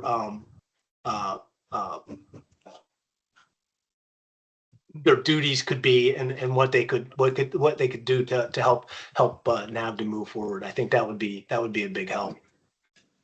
Great. I think that's just a great reminder to everyone that every person that you're hearing from, right, is asking to either continue or put themselves in a role that requires an extensive amount of time, and again is from a volunteer position, right? None of the candidates that we're hearing from are paid to do what they do, and it's all out of a love of NAVHDA. So with that, John, I'm going to turn it over to you for some just closing remarks, and I appreciate you coming to speak with us. Yeah. So, I just want to say, like everybody else, I want to thank you guys for putting this together. I hope it helped. I don't respond to a lot of stuff on social media just because that's not my thing, and I don't necessarily want to get into it. But anybody who has any questions, please feel free to call me. I mean, I've never had anybody ask me for financials. I've never had anybody inquire as to, can you send me this? Can you send me that? I'm more than happy to send you, certain things. There's certain things I won't send, and that's just based on what I think is the proper thing to do. But I'm more than happy to do any of that. The last 3 years has been somewhat difficult financially for us, but I think with another 3-year term under my belt, we can really get some of this stuff moving forward and really put NAVHDA in a very strong financial position moving forward. So. Oh, great. Well, again, John, thank you for this time. I know that you have a big work event that is coming up. And so I particularly am grateful for your willingness to come on and take a bit of time away from that paid gig, so to speak, to come chat with our membership, and definitely appreciate it from you. Great. And so Thank you. Thank you so much. All right. Thank you very much. Yeah. Great. Well, Rick, can you hear me? I can. Perfect. Great. So we're going to transition over to Rick. And Rick, you are running for the position of treasurer, and I appreciate you bearing with me here. Definitely last but not least, as far as our forum goes. So we're going to open this up in kind of a similar way as I did with John. And really, if you want to just give us a little bit about your background and experience and your vision for NAVHDA within this treasurer role. Sure, I'd be happy to. Again, like everyone said, thank you, Desiree, for doing, and Angie and Randy for putting this all together. And I really want to thank the board for providing this forum to everybody. And I also want to thank the board for some of the great accomplishments that they've had in the last couple of years. It's especially recently, it's really been terrific. I've been a proud member of NAVHDA since 1989. And over the past 3 decades, I've served as a judge for 16 years, a senior judge since 2016. I've held 2 positions on the NAVHDA board previously, Director of Publications and Treasurer. I'm a life member of Pheasants Forever, Rocky Mountain Elk Foundation, Trout Unlimited. I regularly give to the Rough Grouse Society. I also serve on the board. I've served on the board of the Lehigh County Historical Society, and also I currently serve on the board of Hawk Mountain Sanctuary. Professionally, I founded and operated a successful medical equipment company. And after that, after I sold that company in the late 1990s, I worked as an adjunct professor at Lehigh University. I worked for a not-for-profit land trust. I did a lot of varied things. I also started my own photography business, a travel photography business, which was fun. About 6-8 years, I decided to retire. There's more in my background if you want. It's in last month's magazine along with everything else. My vision for the treasurer's role is twofold. And I'll tell you that John and I are going to disagree on many of these things. First, I want to ensure financial strength, long-term sustainability, and transparency, which I'm sure we'll be discussing.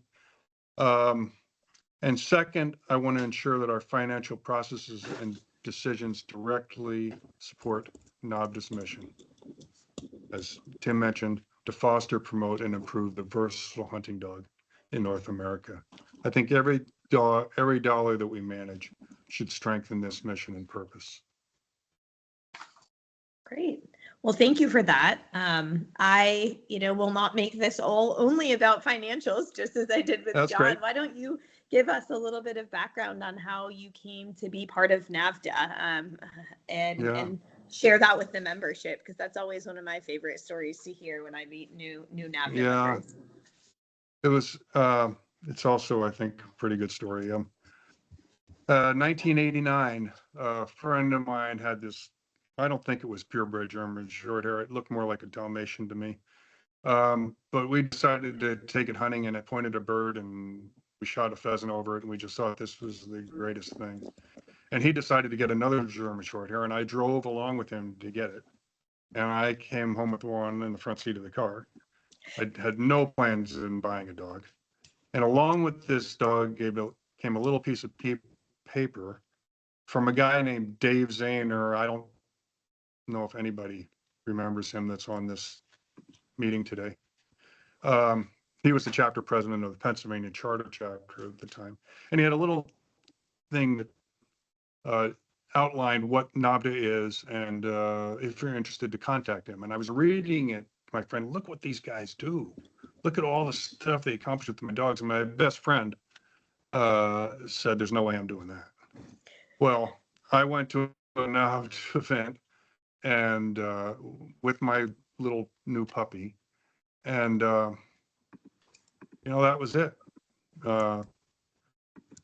Within a year, I was probably in the apprentice program. I went out and bought the new truck. Just like everybody, you're all in, and you're absorbed by the whole thing. I don't know when I started apprenticing, probably in the early 90s, I guess, and became a judge then. And then due to work and life and kids, I was away from NAVHDA up until about 2013 when I got back in and got another German short hair. Now we have 2 German wire hairs and 2 German short hairs. And here we go. Yes, it's kind of funny how that happens, right? I think Oh, I know. I graduated from law school and got a bird dog and a shotgun, and here I Yeah. am, right? And so Yeah. that was quite a few years ago, and I think it's always just, like I said, fun to hear the stories of everyone's Yeah. kind of And way you can into tell, NAVHDA. yeah, you can tell the person that shows up at a training day that's new, and you can, within the first hour or two, you know if it's going to be one of those people that go, oh boy, this is for me, you know? Yeah. Absolutely. Absolutely. Well, fantastic. So again, we chatted a little bit about this with John, but I think it's an important thing to hear from both candidates.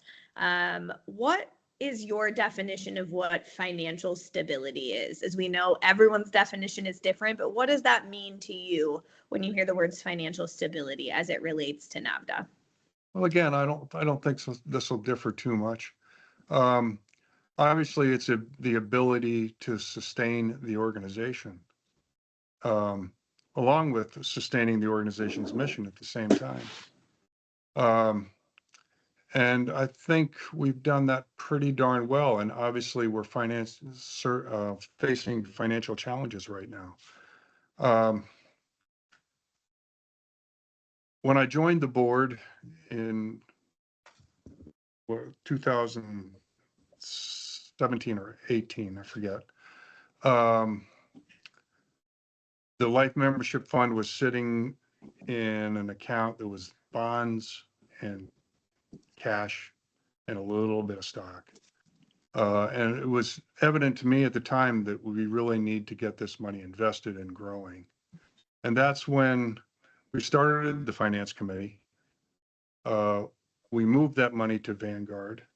We formed the life membership policy to restrict the funds and designate it 5% per year if we need it. And we formed the investment policy. And I've got to say, John, the finance committee, which John was on, was extremely helpful in this. And his knowledge was terrific. But it's because of that policy, that was $400,000. And I don't know exactly what it is today, but I'm sure it's over 1.2 million.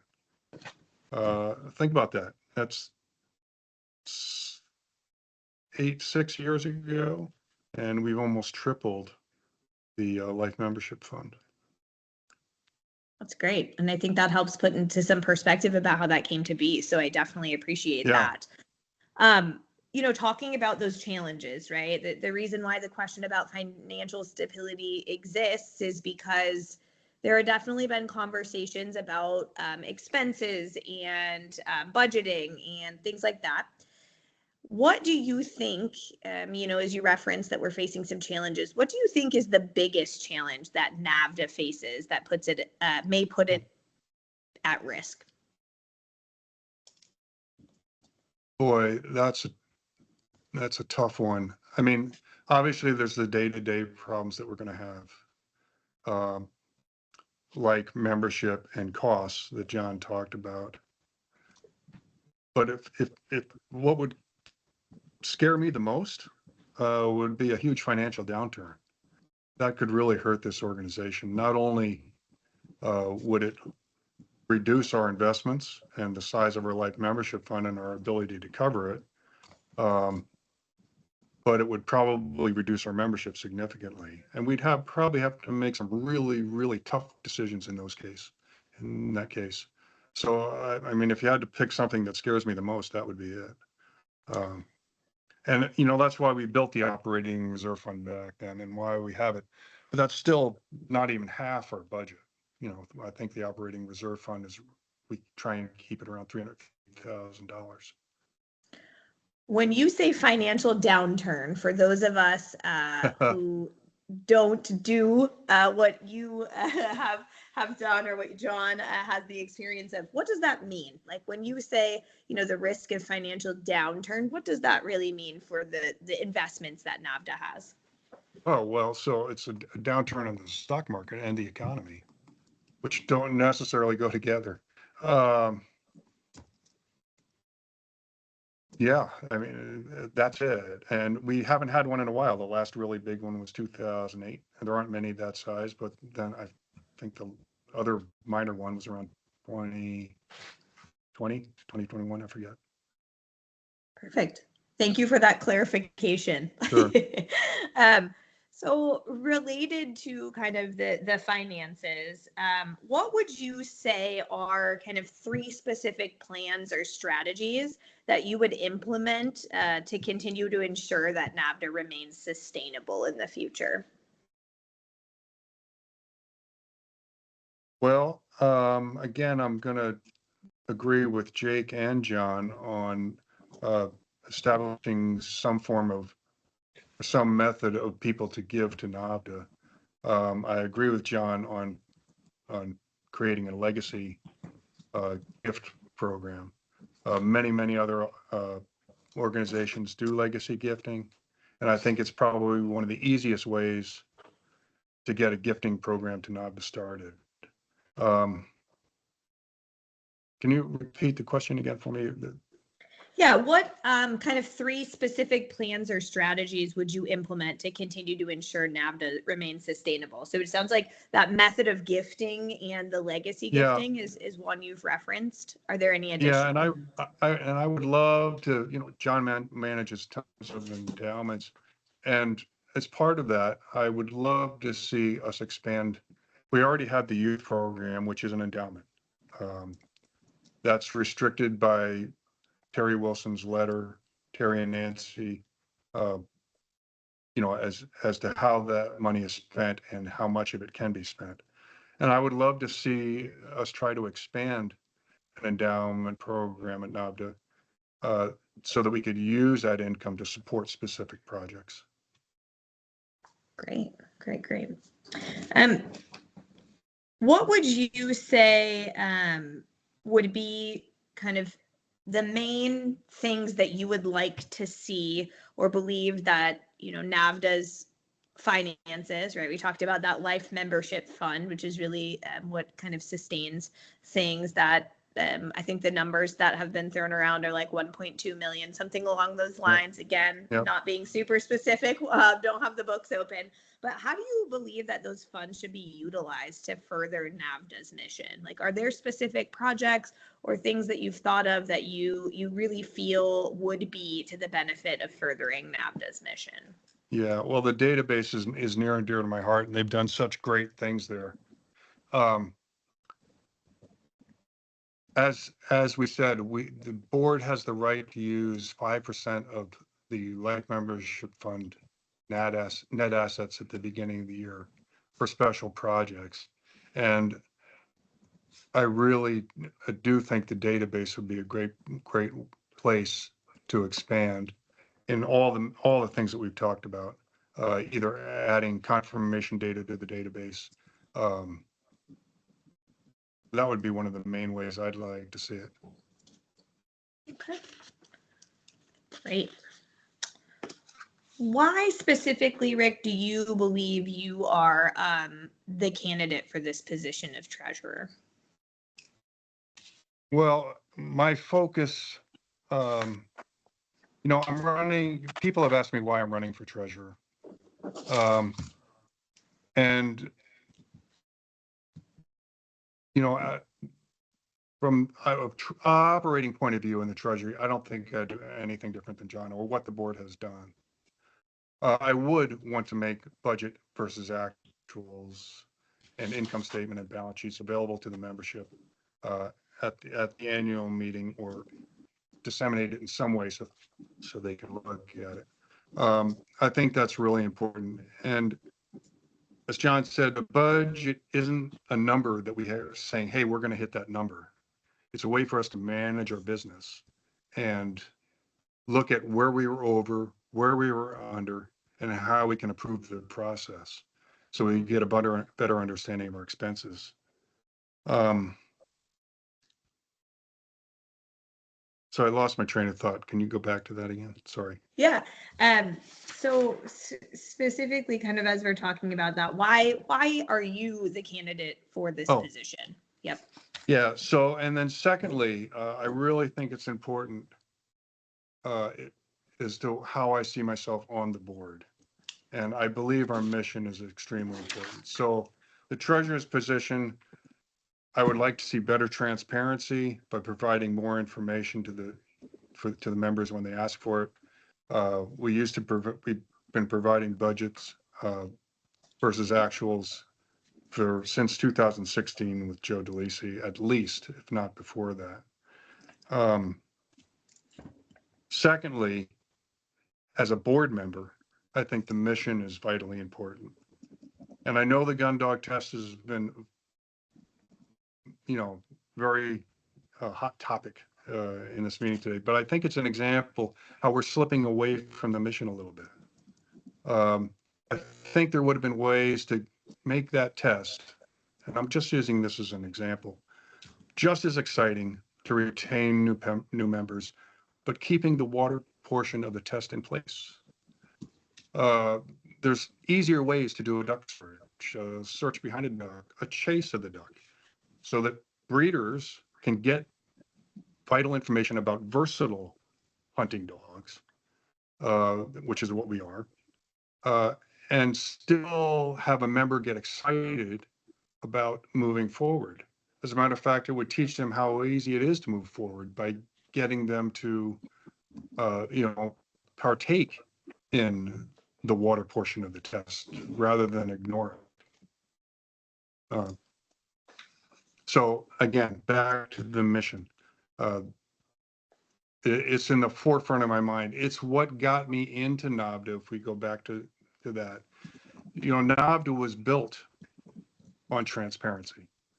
It was built in a testing system. This is why we came here. We're not competing against each other. That's why we all go and cheer for each other.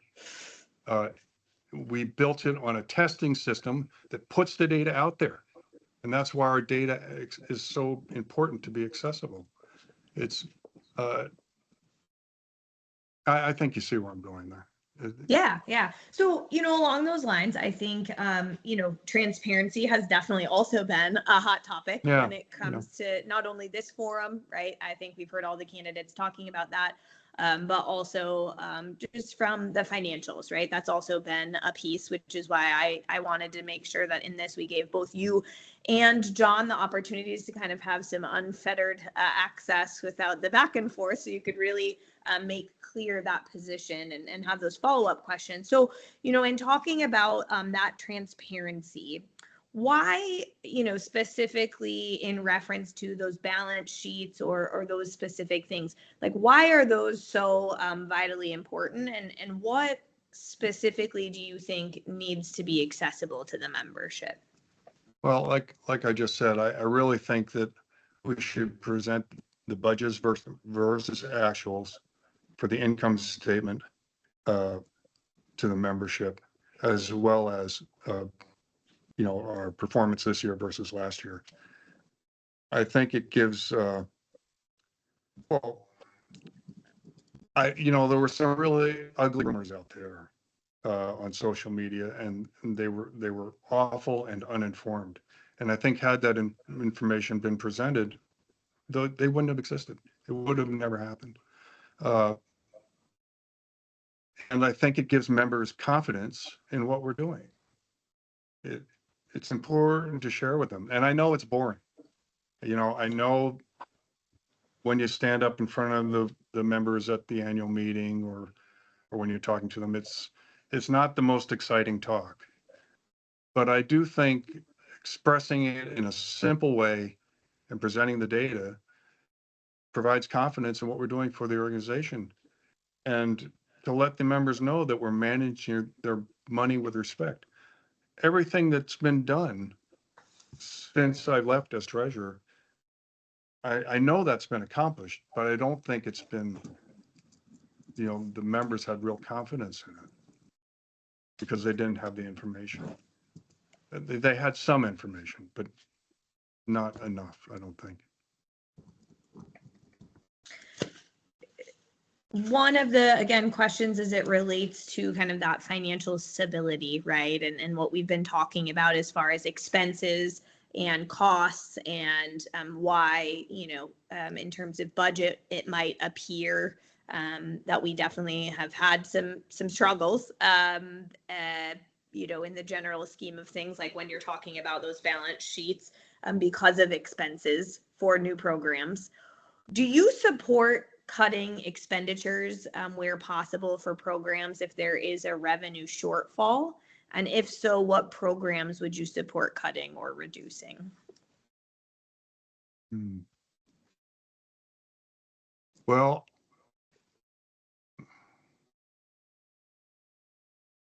here's a tough one. This won't be real popular. I can tell you this. One of the things I wouldn't do is make donations to other not-for-profit organization. I fully support joint ventures with with other not-for-profits, working with them to sustain them. But I don't support taking our member dollars and donating to another organization. When I give, I donate to other organizations all the time. When I give another organization money, I give it to them to support their mission. And when I pay my NAVHDA dues or buy my life membership at NAVHDA, I expect my money to go towards NAVHDA's mission. So just taking cash and giving it to another organization wouldn't be on my list. And I think, just for clarity, are you referencing monies that were donated to like conservation type organizations? Is Yes. that kind of the Yeah. nonprofit? That's exactly what I'm talking about. So- And again, I support the conservation organizations. I do it personally. And I support programs with them. I support encouraging our members to join. I could see us running some type of program that would encourage our members to join more or to donate themselves, or maybe doing a joint venture of some kind with these organizations that helps raise money for them, but not use our cash that's given to our organization for our mission. What do you see as kind of the relationship between conservation organizations and NAVHDA? Again, you've indicated kind of those direct dollars, and I appreciate your candor on that and kind of that explanation. But what do you see that relationship then looking like? Well, I see it as really a pretty simple agreement. Right now we do a lot for the conservation organizations just by going to a test and talking about them and encouraging our members to join. It's an important thing. I would love to know, and I do think we have this data. I don't remember it. I'd love to know the percentage of NAVHDA members that are, members of Pheasants Forever, Ruffed Grouse Society, Ducks Unlimited, and I think we can support. I think it's important for us to support all those organizations, even ones we don't have a partnership with. So, I know we tried, when I was on the board, we tried to do this by funding an employee at Pheasants Forever. And we were basically paying a part of his salary. And we were supposed to be doing joint work together that would help both organizations. We didn't get out of it what we wanted. It was a good effort. We were getting something for our dollars, or at least trying to. Just a straight donation doesn't work for me. If a donation where we get something back in return, promotions, something, that I would be in support of. Great. But not just a straight donation. And maybe I'm wrong. I don't know. I haven't seen the agreement. So if I'm wrong, I apologize. But that's not what was written in the magazine. It's not what I saw. It's not what I've heard. Yeah. Great. Well, I will wrap up with our questions here because I know we got started a few minutes late, but I want to make sure that we respect everyone's time, including yours. I'll ask you your final question here briefly before I get to your closing remarks. But if you had the ability to change one thing with NAVHDA without limitation, again, Jeannie's wish, what would it be, and what do you think you would hope that impact would be on NAVHDA? Well, I guess I would agree to, like I said, I love the data that NAVHDA provides. I am so excited about what's happening right now. And if I could change one thing, and I'm going to keep it simple and not grandiose, I would love to see confirmation data put into our database in a quality way. And also health data. I'm including health along with that. That's what we do. We provide information, we put it out there so breeders and buyers can look at it and be transparent about it, right? Yeah. I think pretty simply, I would love to see that. And there are other organizations that provide written documentation of the evaluation, not just a title. Again, that's what we do, right? Yeah, that's great. I have to say that's one of my favorite questions that I've gotten to ask all the candidates. So I appreciate their response on that. Yeah. I will kind of wrap up with your closing remarks, if you will. Take us home, Rick. Okay. Well, I'm sure everybody's tired. I think we've only lost 25 participants during my 30 minutes. I'm not sure. So again, I really want to thank everybody. I want to thank all the members that showed up tonight. Everybody here is passionate about this organization. That's why we're here. As a board member, I'll support all decisions that align specific with our mission, with our mission and bylaws. Our duty is to there's three main things that I think our board needs to accomplish, or that provides, I should say, to the organization. It's to uphold our aim programs and test rules, maintain the highest possible standards for evaluating our dogs, and to develop fair, consistent, knowledgeable judges, and enhance education and open exchange. I really do want to say, I really think that I would much rather see money spent on judge education. And that's something I'd like to add to my list, if you will. I think we've lost that. And I really think we need to figure out a way for continuing education of our judges. Our judges are the core of this organization. People come to them not just for test scores, but for information on how to train, how to help their dog. Sometimes they ask them about, was there something wrong with my dog's tooth? Educating our judges is so critically important.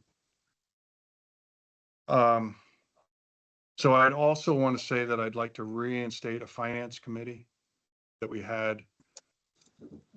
If you look at the the board motions that we had, they were formed because of our finance committee. The board resolution to form an operating reserve fund came from an idea in the committee, Whitecracker.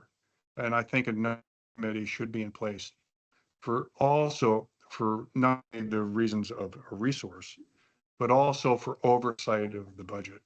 I think the budget should happen between myself and Kim. Kim will develop it. I'll help manage it with her and develop it. Then that budget should be presented to the finance committee for oversight. There should be, members at large that are on that committee. And then that should be presented to the board for, to be passed. I got off topic a little bit, but again, I thank you for my time, and I love this organization too. Well, thank you very much. And I want to thank John too. The optics of this were poor, and it has nothing to do with the treasurer has done. It's because I want to have a voice on the board and support the mission of this organization. And I apologize to him for anything that, any angst that it's caused. I'd like to do that publicly. Yeah, no, I appreciate it. I think it's a great way to end, right? That was the whole goal of bringing everyone together to kind of quell, like you mentioned, some of these rumors that are swirling around and just some Yeah. negativity. That's not what NAVHDA is, and that's clearly not who we are. So I definitely appreciate your time tonight, Rick. And thank you so much for answering those questions. With Thank that, you. we have concluded the portion of the actual questions.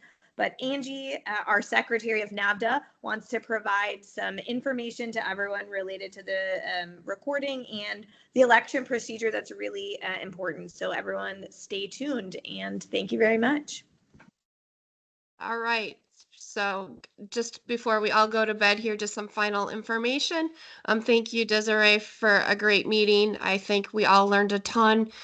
This information will be posted on YouTube. Any editing that would be done will get approval from all candidates on this platform. I really don't foresee any of that happening. Any of the questions that came through in the chat, if they weren't discussed tonight, the members will have the opportunity to read your questions and reach out to you directly.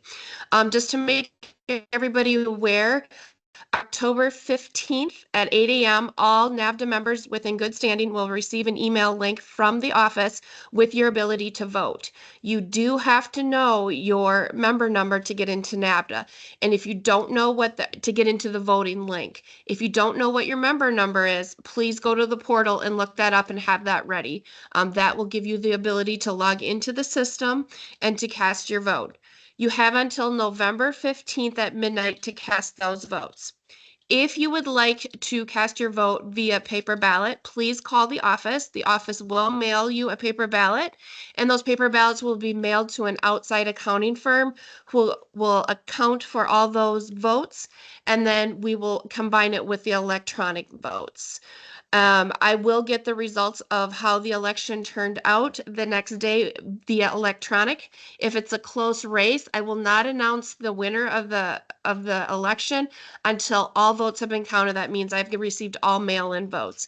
If it's a landslide either direction, I will let the members know after I talk to the candidates that you saw today. So we will call the incumbents and then also call Jake and Rick to let them know the outcome before members are notified. But we will make sure all members are notified by December 1st, and it should be all the election results will be in the VHD December as well. So that's kind of the outline and the plan for the election.